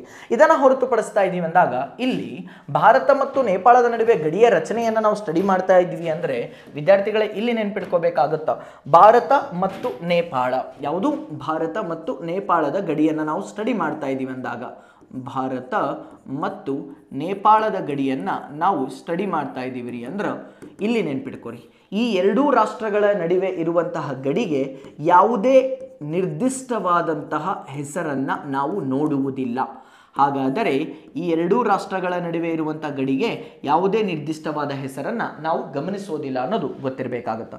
ಅದೇ ರೀತಿಯಾಗಿ ಭಾರತ ಮತ್ತು ನೇಪಾಳದ ನಡುವೆ ಗಡಿಯ ಒಪ್ಪಂದ ಆಗಿದ್ದು ಎಷ್ಟರಲ್ಲಿ ಅಂತ ನೋಡಿದಾಗ ಒಂದು ನೆನ್ಪಿಡ್ಕೊರಿ, ಇವೆಲ್ಲ ಆಗಿದ್ದು ಬ್ರಿಟಿಷರ ಕಾಲದಲ್ಲಿ ಆದಂತಹ ಗಡಿಗಳು ಸರ್, ನಿರ್ಧರಿಸಿದಂಥ ಗಡಿಗಳು, ಪುರೋಗಾಮಿ ಗಡಿಗಳು ಅಂತ ಕರಿತಾ ಹೋಗ್ತೀವಿ.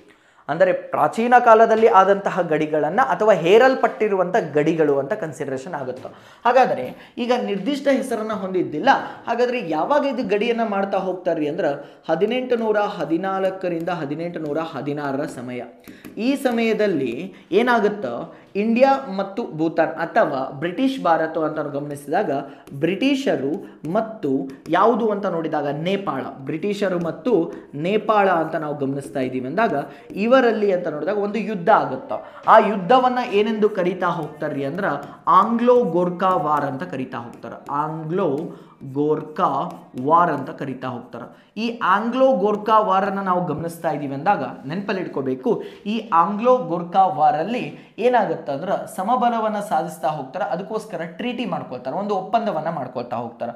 ಹಾಗಾದರೆ ಫಸ್ಟ್ ಆಂಗ್ಲೋ ಗೋರ್ಖಾ ವಾರ್ನ ಇದು ಆಗಿದ್ದು, ಒಪ್ಪಂದ ಆಗಿದ್ದು 1814ರಿಂದ 16 ಸಮಯದಲ್ಲಿ.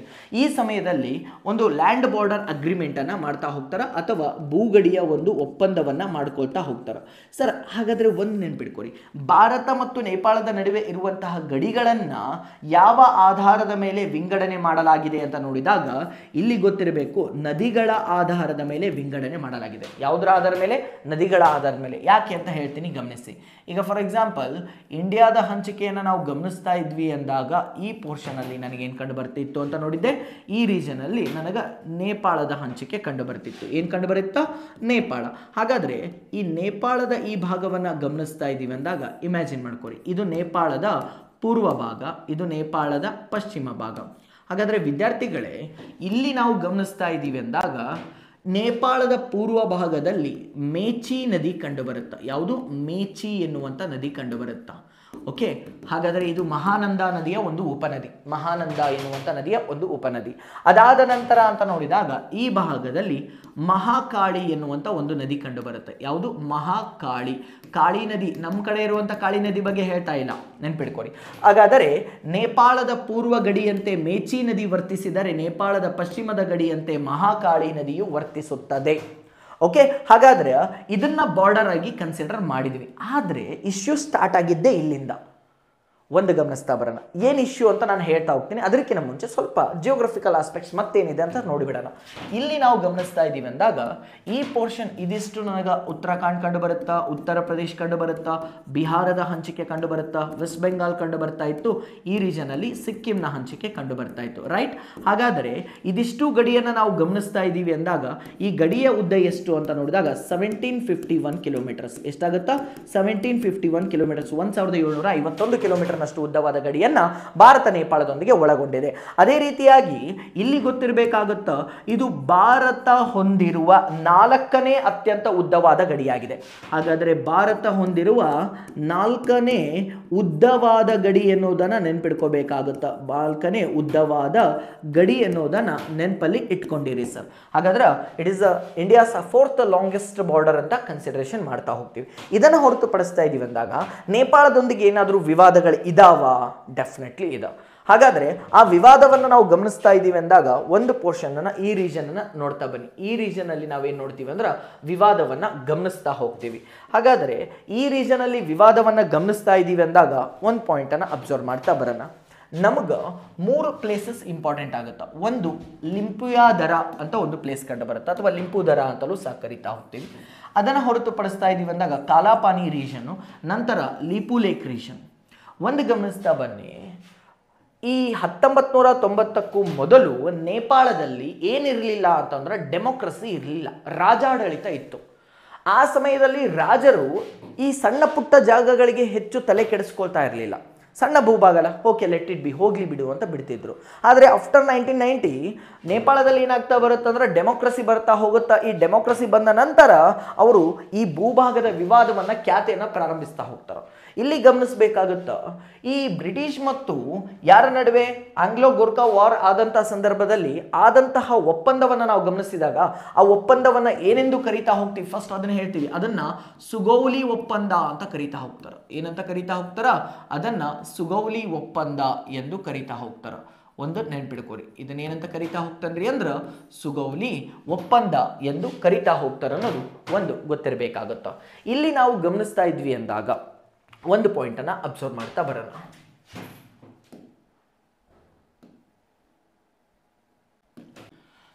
ಈ ಸುಗೋಲಿ ಒಪ್ಪಂದದಲ್ಲಿ ಏನಾಗಿರುತ್ತೆ ಅಂದಾಗ ಮಹಾಕಾಳಿ ನದಿಯನ್ನ ಏನಂತ ತಗೊಂಡಿದ್ರು? ಪಶ್ಚಿಮದ ಬಾರ್ಡರ್ ಅಂತ ತಗೊಂಡಿದ್ರು.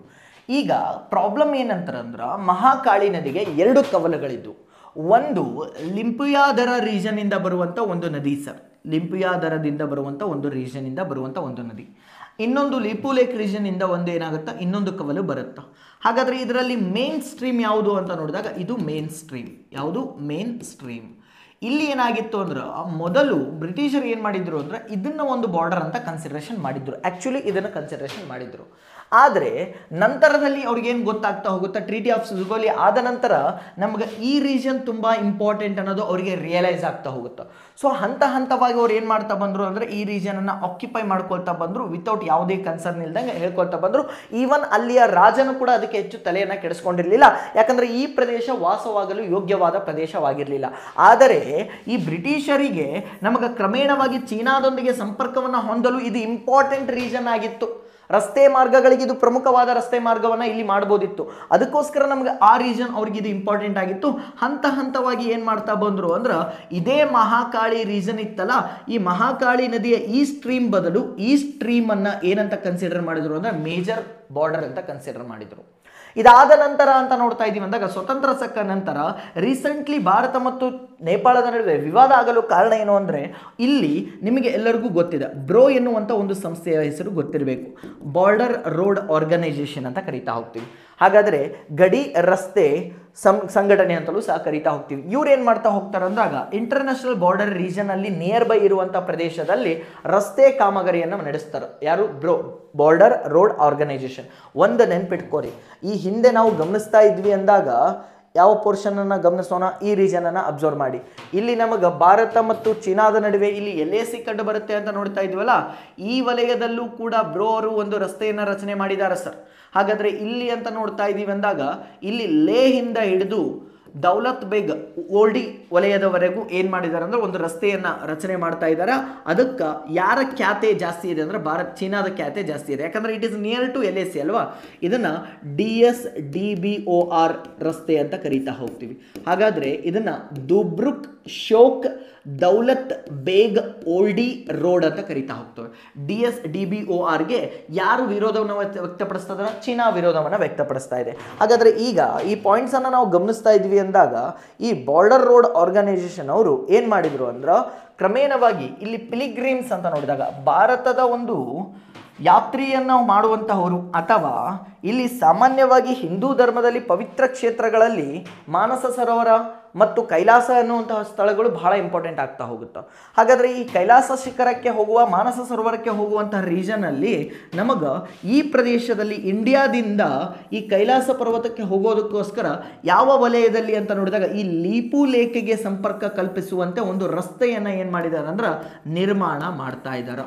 ಹಾಗಾದ್ರೆ ಇಂಡಿಯಾದಿಂದ ನೇರವಾಗಿ ಲಿಪುಲೇಖಿಂದ ಎಲ್ಲಿ ಹೋಗುತ್ತಾ ಮಾನಸ ಸರೋವರ ಮತ್ತು ಕೈಲಾಸ ಶಿಖರಕ್ಕೆ ಹೋಗುವಂತ ಸಂಪರ್ಕವನ್ನ ಕಲ್ಪಿಸಿಕೊಡುವಂತ ಒಂದು ರಸ್ತೆ ಮಾರ್ಗವನ್ನ ಮಾಡ್ತಾ ಇದ್ದಾರೆ. ಆದರೆ ನೇಪಾಳದ ವಾದ ಏನ್ ಗೊತ್ತಾ, ಇದು ಆಕ್ಚುಲಿ ನೇಪಾಳಕ್ಕೆ ಸಂಬಂಧಿಸಿರುವಂತ ಭೂಭಾಗ. ನೀವು ಅಲ್ಲಿ ರಸ್ತೆ ಮಾರ್ಗವನ್ನ ಮಾಡೋಕ್ಕಿಂತ ಮೊದಲು ನಮಗೆ ಕನ್ಸರ್ನ್ ಮಾಡಲಿಲ್ಲ, ನಮ್ಮ ಜೊತೆಗೆ ನೀವು ಒಪ್ಪಂದವನ್ನ ಮಾಡ್ಕೊಳ್ಳಿಲ್ಲ, ನೇರವಾಗಿ ಏಕಾಏಕಿ ಮಾಡಿದ್ರಿ ಅಂತ. ಆದರೆ ಭಾರತ ಸರ್ಕಾರದ ಒಂದು ನಿಲುವು ಏನಂತಂದ್ರೆ, ಇದು ಸಂಪೂರ್ಣವಾಗಿ ಭಾರತಕ್ಕೆ ಸಂಬಂಧಿಸಿರುವಂಥ ಭೂಭಾಗ, ನಾವು ನಿಮ್ಮ ಜೊತೆಗೆ ಒಪ್ಪಂದ ಯಾಕೆ ಮಾಡ್ಕೋಬೇಕು ಅನ್ನೋದು ಒಂದು ವಿವಾದ. ಅದಕ್ಕೋಸ್ಕರ ಒಂದು ಗಮನಿಸ್ತಾ ಬನ್ನಿ, ನಮಗೆ ಯಾವ ರೀಜನ್ ಅಂತ ನೋಡಿದಾಗ ಲಿಪುಲೇಖು, ಕಾಲಾಪಾನಿ, ಲಿಂಪಿಯಾದರ ಈ ರೀಜನ್ ನೋಡ್ತಾ ಇದ್ದಿಲ್ಲ, ಇದಿಷ್ಟು ಕೂಡ ಏನಾಗಿದೆ ಅಂದ್ರೆ ಇದೊಂದು ಡಿಸ್ಪ್ಯೂಟೆಡ್ ರೀಜನ್ ಅಂತ ಕನ್ಸಿಡರ್ ಆಗುತ್ತಾ. ಹಾಗಾದ್ರೆ ಇದಿಷ್ಟು ಕೂಡ ಇಂಡಿಯಾ ಮತ್ತು ನೇಪಾಳದ ನಡುವೆ ಇರುವಂತಹ ಒಂದು ವಿವಾದಾತ್ಮಕ ಪ್ರದೇಶ ಅನ್ನೋದು ಗೊತ್ತಿರಬೇಕಾಗುತ್ತಾ. It is an a disputed area ಅನ್ನೋದು ಇಲ್ಲಿ ನಮಗೆ ಗೊತ್ತಿರಬೇಕಾಗುತ್ತಾ. ಓಕೆ ವಿದ್ಯಾರ್ಥಿಗಳೇ, ಈಗ ಭಾರತ ಮತ್ತು ನೇಪಾಳದ ನಡುವೆ ಗಡಿ ಎಷ್ಟಿತ್ತು, ಅದೇ ರೀತಿ ಯಾವೆಲ್ಲ ಭಾರತದ ರಾಜ್ಯಗಳು ಇದರೊಂದಿಗೆ ಗಡಿಯನ್ನು ಹಂಚಿಕೊಳ್ತಾ ಇದ್ವು ಅನ್ನೋದನ್ನ ನಾವು ಇಲ್ಲಿ ಏನ್ ಮಾಡ್ತಾ ಬಂದ್ವಿ ಅಂದ್ರೆ ಸ್ಟಡಿಯನ್ನ ಮಾಡ್ತಾ ಬಂದ್ವಿ. ಓಕೆನಾ, ಇದಿಷ್ಟು ಅರ್ಥ ಆಗ್ತಾ ಇದೆನಾ? ಫೈನ್. ಇದಾದ ನಂತರ ನೆಕ್ಸ್ಟ್ ಪಾಯಿಂಟ್ ಅನ್ನು ನಾವು ಗಮನಿಸ್ತಾ ಇದ್ದೀವಿ ಅಂದಾಗ, ಯಾವ್ದ್ರಿ ನೆಕ್ಸ್ಟ್ ಪಾಯಿಂಟ್ ಅನ್ನು ನಾವು ಸ್ಟಡಿ ಮಾಡ್ತಾ ಇದ್ದೀವಿ ಅಂದಾಗ ಏನನ್ನ ನಾವು ಸ್ಟಡಿ ಮಾಡ್ತಾ ಹೋಗ್ತೀವ್ರಿ. ಇವಾಗ ನೆಕ್ಸ್ಟ್ ಏನನ್ನ ನಾವು ಸ್ಟಡಿ ಮಾಡ್ತಾ ಹೋಗ್ತೀವಿ ಸರ್ ಅಂತ ಕೇಳಿದಾಗ, ನಾವು ಭಾರತ ಮತ್ತು ಭೂತಾನದ ನಡುವೆ ಇರುವಂತ ಗಡಿಯನ್ನ ಸ್ಟಡಿ ಮಾಡ್ತಾ ಹೋಗ್ತೀವಿ. ಯಾವುದು? ಭಾರತ ಮತ್ತು ಭೂತಾನ್. ಇವಾಗ ನಾವೇನ್ ಮಾಡ್ತಾ ಬರೋಣ ಅಂದಾಗ, ಭಾರತ ಮತ್ತು ಭೂತಾನ್ನ ನಡುವೆ ಇರುವಂಥ ಗಡಿಯನ್ನು ಡಿಸ್ಕಷನ್ ಮಾಡ್ತಾ ಬರೋಣ. ತುಂಬ ಏನಿಲ್ಲ ವಿದ್ಯಾರ್ಥಿಗಳೇ, ಸ್ವಲ್ಪ ಇದೆ, ಸ್ಟಡಿ ಮಾಡಿಬಿಡೋಣ. ಇಲ್ಲಿ ನಾವು ಭಾರತದ ಹಂಚಿಕೆಯನ್ನು ಗಮನಿಸ್ತಾ ಇದ್ದೀವಿ ಅಂದಾಗ ಒಂದು ಅಬ್ಸರ್ವ್ ಮಾಡ್ತಾ ಬನ್ನಿ, ನಮಗೆ ಏನೆಲ್ಲ ಕಂಡು ಬರ್ತಾ ಇತ್ತು ರೀ ಅಂತ ನೋಡಿದಾಗ, ಇವಾಗಿನ್ನು ನೇಪಾಳದ ಬಗ್ಗೆ ಸ್ಟಡಿ ಮಾಡಿದ್ವಿ. ಈ ಪೋರ್ಷನನ್ನು ಸ್ಟಡಿ ಮಾಡ್ತಾ ಬರೋಣ. ಈ ಒಂದು ರೀಜನನ್ನು ಗಮನಿಸ್ತಾ ಇದ್ದೀವಿ ಅಂದಾಗ ಒಂದು ಸ್ವಲ್ಪ ಈ ಪೋರ್ಷನ್ನ ಅಬ್ಸರ್ವ್ ಮಾಡ್ತಾ ಬನ್ನಿ. ನಮಗೆ ಇಲ್ಲಿ ಏನು ಕಂಡು ಬರ್ತಾ ಹೋಗುತ್ತೆ ಅಂದರೆ ಭೂತಾನದ ಹಂಚಿಕೆ ಕಂಡು ಬರುತ್ತೆ. ಏನು ಕಂಡು ಬರುತ್ತೆ? ಭೂತಾನ್.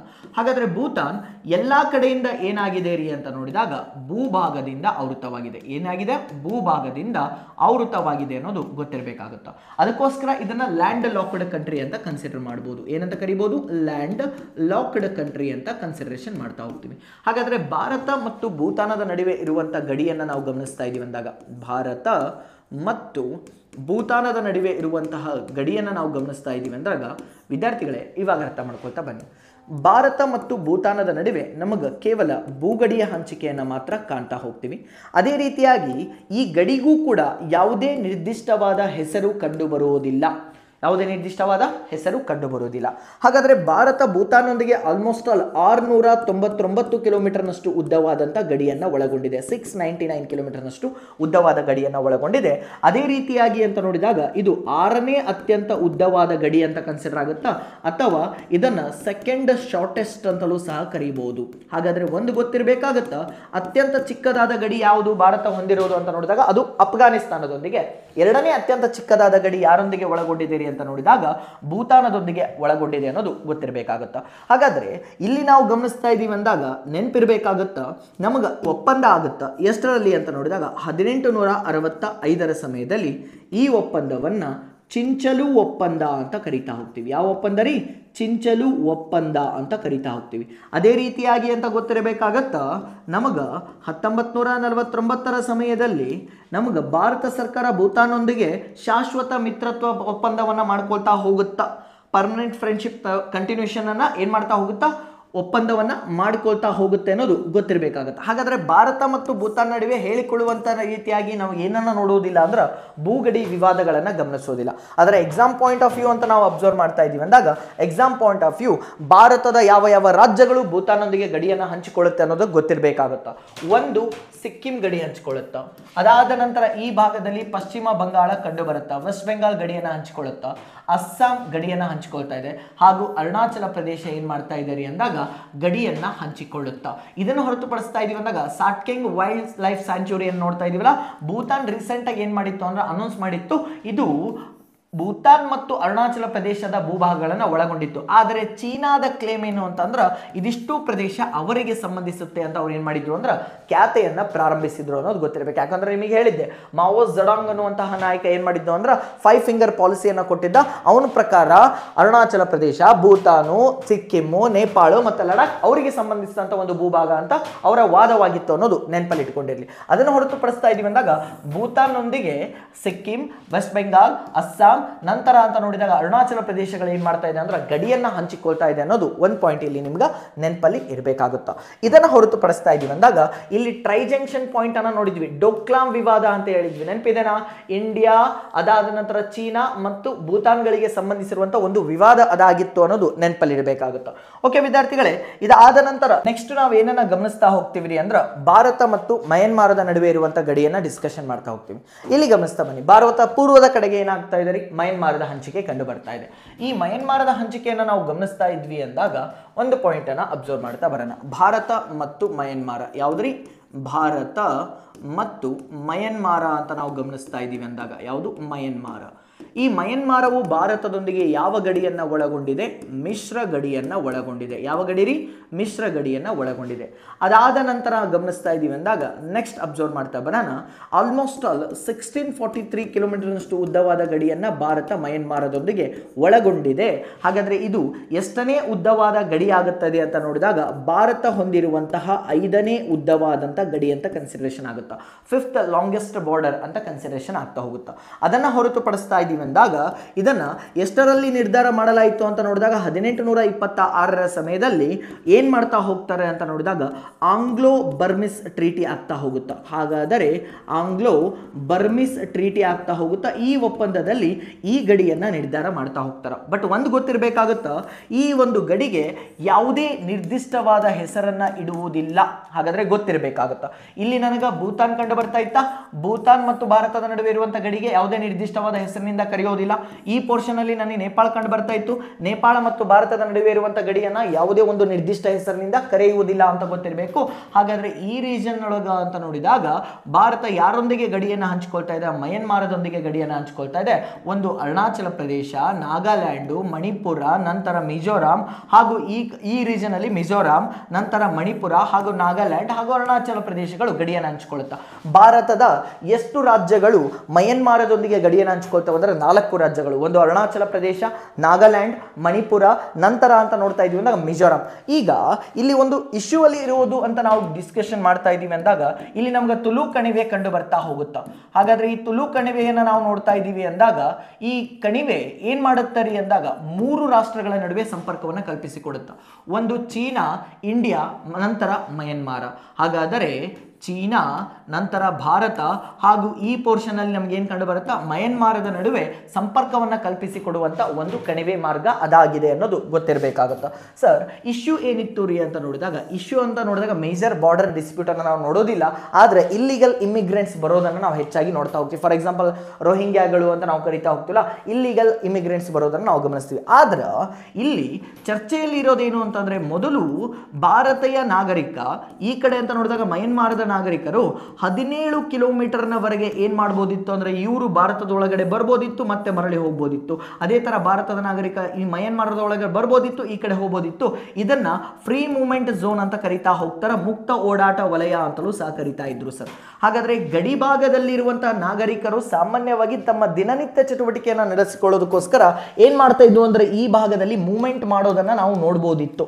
ಆದರೆ ಇತ್ತೀಚೆಗೆ ಭಾರತ ಸರ್ಕಾರ ಇದರ ಮೇಲೆ ಏನ್ ಮಾಡಿದೆ ಅಂತ ನೋಡಿದಾಗ ನಿಷೇಧವನ್ನು ಹೇರಿದೆ. ಅದಕ್ಕೋಸ್ಕರ ಈ ಗಡಿ ಭಾಗದಲ್ಲಿರುವಂತಹ ರಾಜ್ಯಗಳು ಗವರ್ನರ್ಗೆ ಏನ್ ಮಾಡಿದೆ ಅಂದ್ರೆ ಲೆಟರ್ ಬರೆದಿದೆ. ಮತ್ತೊಂದು ಬಾರಿ ಏನ್ ಮಾಡ್ತಾ ಬನ್ನಿ ಅಂದ್ರೆ ಫ್ರೀ ಮೂವ್ಮೆಂಟ್ ಝೋನ್ ಅನ್ನ ಪ್ರಾರಂಭಿಸಿ, ಮುಕ್ತ ಓಡಾಟ ವಲಯವನ್ನು ಪ್ರಾರಂಭಿಸಿ ನಮ್ಮ ಆರ್ಥಿಕ ಚಟುವಟಿಕೆಗಳು ಅಥವಾ ದಿನನಿತ್ಯ ಚಟುವಟಿಕೆಗಳನ್ನ ಸರಿಯಾಗಿ ಮಾಡ್ಕೊಂಡು ಹೋದಕ್ಕೆ ಏನ್ ಮಾಡ್ತಾ ಬನ್ನಿ, ಸಪೋರ್ಟ್ ಮಾಡಿ ಅಂತ ಹೇಳ್ತಾ ಬಂದ್ರು. ಆದರೆ ಭಾರತಕ್ಕೆ ಇದಕ್ಕೇನು ಪ್ರಾಬ್ಲಮ್ ಇಲ್ಲ, ಕೊಡೋದೇನು ದೊಡ್ಡ ಪ್ರಾಬ್ಲಮ್ ಇಲ್ಲ. ಆದರೆ ಮೇಜರ್ ಕನ್ಸರ್ನ್ ಇರೋದೇನು ಗೊತ್ತಾ? ಇದರ ಹೆಸರಿನಲ್ಲಿ ಇಲ್ಲಿಗಲ್ ಇಮಿಗ್ರೆಂಟ್ಸ್ ಭಾರತದೊಳಗೆ ಬರ್ತಾರೆ. ನಿಮಗೆ ಕ್ವಶನ್ ಬರ್ಬೋದು, ಸರ್ ನಿರಾಶ್ರಿತರು ಭಾರತದೊಳಗಡೆ ಬಂದ್ರೆ ಪ್ರಾಬ್ಲಮ್ ಏನು? ಭಾರತ ತುಂಬಾ ದೊಡ್ಡದಿದೆ ಅಲ್ಲ, ಎಲ್ಲರನ್ನೂ ಕೂಡ ನಾವು ಏನ್ ಮಾಡ್ಬೋದು ಅಂದ್ರೆ ಅವ್ರು ನೋಡ್ಕೊಂಡು ಹೋಗ್ಬೋದು ಅಂತ ನಿಮಗೆ ಕ್ವಶನ್ ಬರುತ್ತೆ. ಸಿಂಪಲ್ ಆಗಿ ಅರ್ಥ ಮಾಡ್ಕೊಳ್ತಾ ಬನ್ನಿ. ಇಲ್ಲಿಗಲ್ ಇಮಿಗ್ರೆಂಟ್ಸ್ ಅಂತ ನೋಡಿದಾಗ ಅವರ ಹತ್ತಿರ ಅಧಿಕೃತವಾದಂತಹ ದಾಖಲಾತಿಗಳು ಇರುವುದಿಲ್ಲ. ಒಂದು. ಅದೇ ರೀತಿಯಾಗಿ ಭಾರತದಲ್ಲಿ ಅವರು ರಿಜಿಸ್ಟ್ರೇಷನ್ ಮಾಡಿಸಿಕೊಂಡಿರೋದಿಲ್ಲ. ಇದನ್ನು ಹೊರತುಪಡಿಸ್ತಾ ಇದ್ದೀವಿ ಅಂದಾಗ ಇದರಿಂದ ಪ್ರಾಬ್ಲಮ್ ಏನಾಗುತ್ತೆ ಅಂತ ನೋಡಿದಾಗ ಒಂದು ಅಬ್ಸರ್ವ್ ಮಾಡ್ತಾ ಬನ್ನಿ. ಭಾರತಕ್ಕೆ ಬಂದಂತಹ ಈ ಇಲ್ಲಿಗಲ್ ಇಮಿಗ್ರೆಂಟ್ಸ್ ಏನು ಮಾಡ್ತಾ ಹೋಗ್ತಾರ, ಆರ್ಥಿಕ ಪರಿಸ್ಥಿತಿಯನ್ನು ಸರಿಪಡಿಸಿಕೊಳ್ಳೋದಕ್ಕೋಸ್ಕರ ಅಡ್ಡದಾರಿಗಳನ್ನು ಅಥವಾ ಕಾನೂನು ಬಾಹಿರ ಚಟುವಟಿಕೆಗಳನ್ನು ಮಾಡುವ ಸಾಧ್ಯತೆ ತುಂಬ ಇರುತ್ತೆ.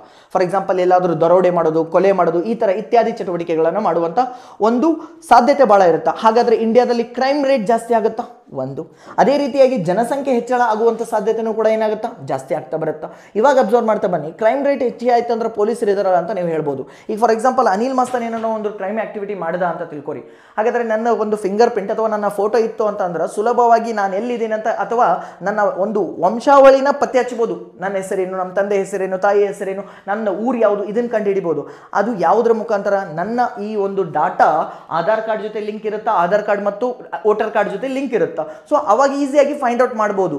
ಆದರೆ ಯಾವುದೋ ಒಬ್ಬ ಅನಾಮಿಕ ವ್ಯಕ್ತಿಯ ಫೋಟೋ ಇತ್ತು ಅಂದ್ರೆ, ಅವನು ಬೇರೆ ರಾಷ್ಟ್ರಕ್ಕೆ ಸಂಬಂಧಿಸಿರುವಂಥ ವ್ಯಕ್ತಿ ಇತ್ತಂದ್ರೆ ಅವನ ದತ್ತಾಂಶ ನಮ್ಮ ಸರ್ಕಾರದ ಹತ್ರ ಇರುತ್ತಾ, ಇರೋದಿಲ್ಲ. ಇದರಿಂದ ಇಲ್ಲಿಗಲ್ ಆಕ್ಟಿವಿಟಿ ಆಗೋ ಚಾನ್ಸಸ್ ಭಾಳ ಇರುತ್ತೆ. ಅದನ್ನು ಹೊರತುಪಡಿಸ್ತಾ ಇದೀವಿ ಅಂದಾಗ ಇಂತಹ ವ್ಯಕ್ತಿಗಳನ್ನು, ಸಾಮಾನ್ಯವಾಗಿ ನಿರಾಶ್ರಿತರನ್ನು, ನಮಗೆ ಈ ರೀಜನಲ್ಲಿ ಎಲೆಕ್ಷನ್ಸ್ ನಡೆಯುತ್ತೆ ಗೊತ್ತಿದೆಯಲ್ಲ, ಹೆಚ್ಚಾಗಿ ಪಶ್ಚಿಮ ಬಂಗಾಳ ಅರ್ಥ ಆಗಿರ್ಬೇಕು ನಿಮ್ಗೆ ಆಲ್ರೆಡಿ. ಹಾಗಾದ್ರೆ ಇಲ್ಲಿರುವಂತಹ ಬಾಂಗ್ಲಾದೇಶದವರು ಹೆಚ್ಚಾಗಿ ಏನು ಮಾಡ್ತಾ ಹೋಗ್ತಾರೆ, ಲಕ್ಷಗಟ್ಟಲೆ ಬಾಂಗ್ಲಾದೇಶರನ್ನ ಪಶ್ಚಿಮ ಬಂಗಾಳ ಒಳಗಡೆ ಕರ್ಕೊಳ್ಳುತ್ತಾ ಎಲೆಕ್ಷನ್ ಗೆಲ್ಲೋದಕ್ಕೋಸ್ಕರನೇ. ಹಾಗಾದ್ರೆ ಇಲ್ಲಿ ಭಾರತದಲ್ಲಿರುವಂತಹ ಒಂದು ಸುವ್ಯವಸ್ಥೆ ಅಥವಾ ಭಾರತದ ಒಂದು ಸಂವಿಧಾನದ ಒಂದು ಇಂಪ್ಲಿಮೆಂಟೇಷನ್ಗೆ ತೊಂದರೆ ಆಗುವ ಸಾಧ್ಯತೆ ಭಾಳ ಇರುತ್ತೆ. ಅದಕ್ಕೋಸ್ಕರ ಇಲ್ಲಿಗಲ್ ಇಮಿಗ್ರೆಂಟ್ಸ್ ಅನ್ನ ನಾವು ಸುಲಭವಾಗಿ ಏನು ಮಾಡೋದಿಲ್ಲ ಅಂದ್ರೆ ಎಂಟರ್ ಮಾಡ್ಕೊಳ್ಳೋದಿಲ್ಲ. ಅದೇ ರೀತಿಯಾಗಿ ಅಧಿಕೃತವಾಗಿ ಭಾರತ ಸರ್ಕಾರದ ಕೋರಿಕೆಯನ್ನು ಏನಾದರೂ ಕೇಳಿತು ಅಂದ್ರೆ ಅವರಿಗೆ ಒಂದು ವಸತಿಯನ್ನು ಕೊಡುವಂಥ ಒಂದು ಪ್ರಯತ್ನವನ್ನು ಭಾರತ ಯಾವಾಗಲೂ ಮಾಡಿದೆ ಸರ್, ಅದನ್ನು ತಿಳ್ಕೊಳ್ಳೋಕೆ ಹೋಗ್ಬೇಡಿ. ಹಾಗಾದ್ರೆ ಒಂದು ಅಬ್ಸರ್ವ್ ಮಾಡ್ತಾ ಬನ್ನಿ, ಭಾರತ ಯಾವಾಗಲೂ ವಸುದೈವ ಕುಟುಂಬಕಂ ಎನ್ನುವಂಥ ಪರಿಕಲ್ಪನೆಯನ್ನು ಹೊಂದಿದೆ. ಅಂದರೆ ಇಡೀ ಭೂಮಿಯಲ್ಲಿರೋರೆಲ್ಲರೂ ಕೂಡ ಒಂದೇ ಒಂದು ಕುಟುಂಬದವರು ಎನ್ನುವಂಥ ಮನೋಭಾವನೆಯನ್ನು ನನ್ನ ಪ್ರೀತಿಯ ಭಾರತ ಒಳಗೊಂಡಿದೆ. ಆದರೆ ಅದು ಅಧಿಕೃತವಾಗಿ ಆದರೆ ಮಾತ್ರ ಅವ್ರಿಗೆ ಏನು ಮಾಡ್ತಾ ಹೋಗ್ತೀವಿ, ಅಲೋವನ್ನು ಕೊಡ್ತಾ ಹೋಗ್ತೀವಿ. ಇದನ್ನು ಹೊರತುಪಡಿಸ್ತಾ ಇದೀವಿ ಅಂದಾಗ ಇಮ್ಯಾಜಿನ್ ಮಾಡ್ಕೊಡಿ, ಒಬ್ಬ ವ್ಯಕ್ತಿ ಏನಾಗಿದ್ದಾನಂದ್ರೆ ಈಗ ಮಯನ್ಮಾರದಿಂದ ಬಂದಿದ್ದಾನ, ಅವನಿಗೆ ಅಲ್ಲಿ ಯಾವುದೇ ರೀತಿಯಾದಂಥ ನಾಗರಿಕತೆ ಇಲ್ಲ, ಕ್ಯಾನ್ಸಲ್ ಆಗಿದೆ ಅಂತ ತಿಳ್ಕೊಳ್ಳಿ. ಅದೇ ಥರ ಭಾರತನೂ ಕೂಡ ಅವನಿಗೆ ಯಾವುದೇ ರೀತಿ ನಾಗರಿಕತೆಯನ್ನು ಕೊಡಲಿಲ್ಲ, ಅವನಿಗೆ ಯಾವುದೇ ರಾಷ್ಟ್ರ ನಾಗರಿಕತೆಯನ್ನು ಕೊಡಲಿಲ್ಲ ಅಂದರೆ ಇಂತಹ ವ್ಯಕ್ತಿಯನ್ನು ಏನೆಂದು ಕರೀತಾ ಹೋಗ್ತಾರೆ ಅಂದ್ರೆ ಸ್ಟೇಟ್ಲೆಸ್ ಪರ್ಸನ್ ಅಂತ ಕರೀತಾ ಹೋಗ್ತಾರೆ. ಏನಂತ ಕರೀತಾರೆ ಇವನನ್ನ? ಸ್ಟೇಟ್ಲೆಸ್ ಪರ್ಸನ್ ಅಂತ ಕರೀತಾರೆ ಅನ್ನೋದು ಒಂದು ಪಾಯಿಂಟ್ ನಿಮಗೆ ನೆನಪಲ್ಲಿ ಇರಬೇಕಾಗುತ್ತಾ. ಓಕೆ, ಅದೇ ರೀತಿಯಾಗಿ ಈ ಒಂದು ಚಿತ್ರದಲ್ಲಿ ನೀವೇನು ಮಾಡ್ಬೋದು ಅಂತ ನೋಡಿದಾಗ ಈ ಒಂದು ಪೋರ್ಷನ್ ಅಲ್ಲಿ ಭಾರತ ಮತ್ತು ಮಯನ್ಮಾರದ ನಡುವೆ ಇರುವಂತಹ ರಾಜ್ಯಗಳು, ಅದು ರೀತಿ ಅವುಗಳು ಹೊಂದಿರುವಂತಹ ಉದ್ದ ಎಷ್ಟು ಅಂತ ಕೇಳ್ತಾ ಹೋಗುವ ಸಾಧ್ಯತೆ ಇರುತ್ತಾ. ಈ ಪಾಯಿಂಟ್ ಅನ್ನ ನೆನಪಲ್ಲಿ ಇಟ್ಕೊಂಡಿರಿ. ಹಾಗಾದ್ರೆ ವಿದ್ಯಾರ್ಥಿಗಳೇ, ಇವಾಗ ನಾವು ಡಿಸ್ಕಷನ್ ಮಾಡಿರುವಂತಹ ಈ ಎಲ್ಲಾ ಕಾನ್ಸೆಪ್ಟು ಭಾರತ ಮತ್ತು ಭಾರತದ ನೆರೆಹೊರೆಯ ರಾಷ್ಟ್ರಗಳಲ್ಲಿ ಇರುವಂಥ ಗಡಿಗಳ ಬಗ್ಗೆ ಒಂದು ಮಾಹಿತಿಯನ್ನು ಪಡೆದುಕೊಂಡಿದ್ದೇವೆ. ಈ ವಿಡಿಯೋ ನಿಮಗೆ ಇಷ್ಟವಾಗಿದ್ದಲ್ಲಿ ದಯವಿಟ್ಟು ಲೈಕ್ ಮಾಡ್ತಾ ಬನ್ನಿ, ಕಾಮೆಂಟ್ ಮಾಡ್ತಾ ಬನ್ನಿ. ಅದೇ ರೀತಿಯಾಗಿ ನಿಮ್ಮ ಫ್ರೆಂಡ್ಸ್ ಜೊತೆಗೆ ಏನು ಮಾಡ್ತಾ ಬನ್ನಿ, ಈ ವಿಡಿಯೋನ ಶೇರ್ ಮಾಡ್ಕೊಳ್ತಾ ಬನ್ನಿ. ನೋಡ್ರಪ್ಪ, ನಿಮ್ಮ ಸಪೋರ್ಟ್ ಇತ್ತು ಅಂದ್ರೆ ನಾನು ಮುಂದುವರಿತಾ ಇರ್ತೀನಿ. ನೀವು ಎಲ್ಲಿವರೆಗೂ, ನೀವು ನನಗೆ ಒಂಥರ ಫ್ಯೂಲ್ ಇದ್ದಂಗೆ, ಗಾಡಿ ಎಲ್ಲಿವರೆಗೂ ಹೋಗುತ್ತೆ ರೀ, ಅದರಲ್ಲಿ ಇಂಧನ ಎಲ್ಲಿವರೆಗೂ ಇರುತ್ತೆ ಅಲ್ಲಿವರೆಗೂ ಹೋಗುತ್ತಾ. ಅದೇ ಥರ ನಿಮ್ಮ ಈ ಪ್ರೋತ್ಸಾಹ ನನಗೆ ಒಂದು ರೀತಿಯಾಗಿ ಇಂಧನ ಇದ್ದಂತೆ ನಾನು ಚಲಿಸಬೇಕಂದರೆ ನಿಮ್ಮ ಬೆಂಬಲ ನನಗಿರಲೇಬೇಕಾಗುತ್ತೆ. ಆದಷ್ಟು ಈ ವಿಡಿಯೋನ ಏನು ಮಾಡ್ತಾ ಬನ್ನಿ, ಲೈಕ್ ಮಾಡ್ತಾ ಬನ್ನಿ. ಅದೇ ರೀತಿ ನಿಮ್ಮ ಫ್ರೆಂಡ್ಸ್ ಜೊತೆಗೆ ಇದನ್ನು ಶೇರ್ ಮಾಡ್ಕೊಳ್ತಾ ಬನ್ನಿ. ನಾನು ನಿಮ್ಮ ಪ್ರೀತಿಯ ಅನಿಲ್ ಕುಮಾರ್ ಸರ್. ನನ್ನ ವೈಯಕ್ತಿಕ ಈ ಯೂಟ್ಯೂಬ್ ಚಾನಲ್ನ ಹೆಸರು ಅನಿಲ್ಸ್ ಕ್ಲಾಸಸ್ ಅನ್ನೋದು ಗೊತ್ತಿರಬೇಕಾಗುತ್ತಾ. ಓಕೆ ವಿದ್ಯಾರ್ಥಿಗಳೇ, ನಿಮ್ಮ ಪ್ರಯತ್ನ, ನಿಮ್ಮ ಯಶಸ್ಸು, ಅದರಲ್ಲೂ ನನ್ನ ಯಶಸ್ಸು ಕೂಡ ಅಡಗಿರುತ್ತೆ. ಧನ್ಯವಾದಗಳು. ಮತ್ತೆ ನಾವು ಮುಂದಿನ ವಿಡಿಯೋದಲ್ಲಿ ಸಿಗೋಣ.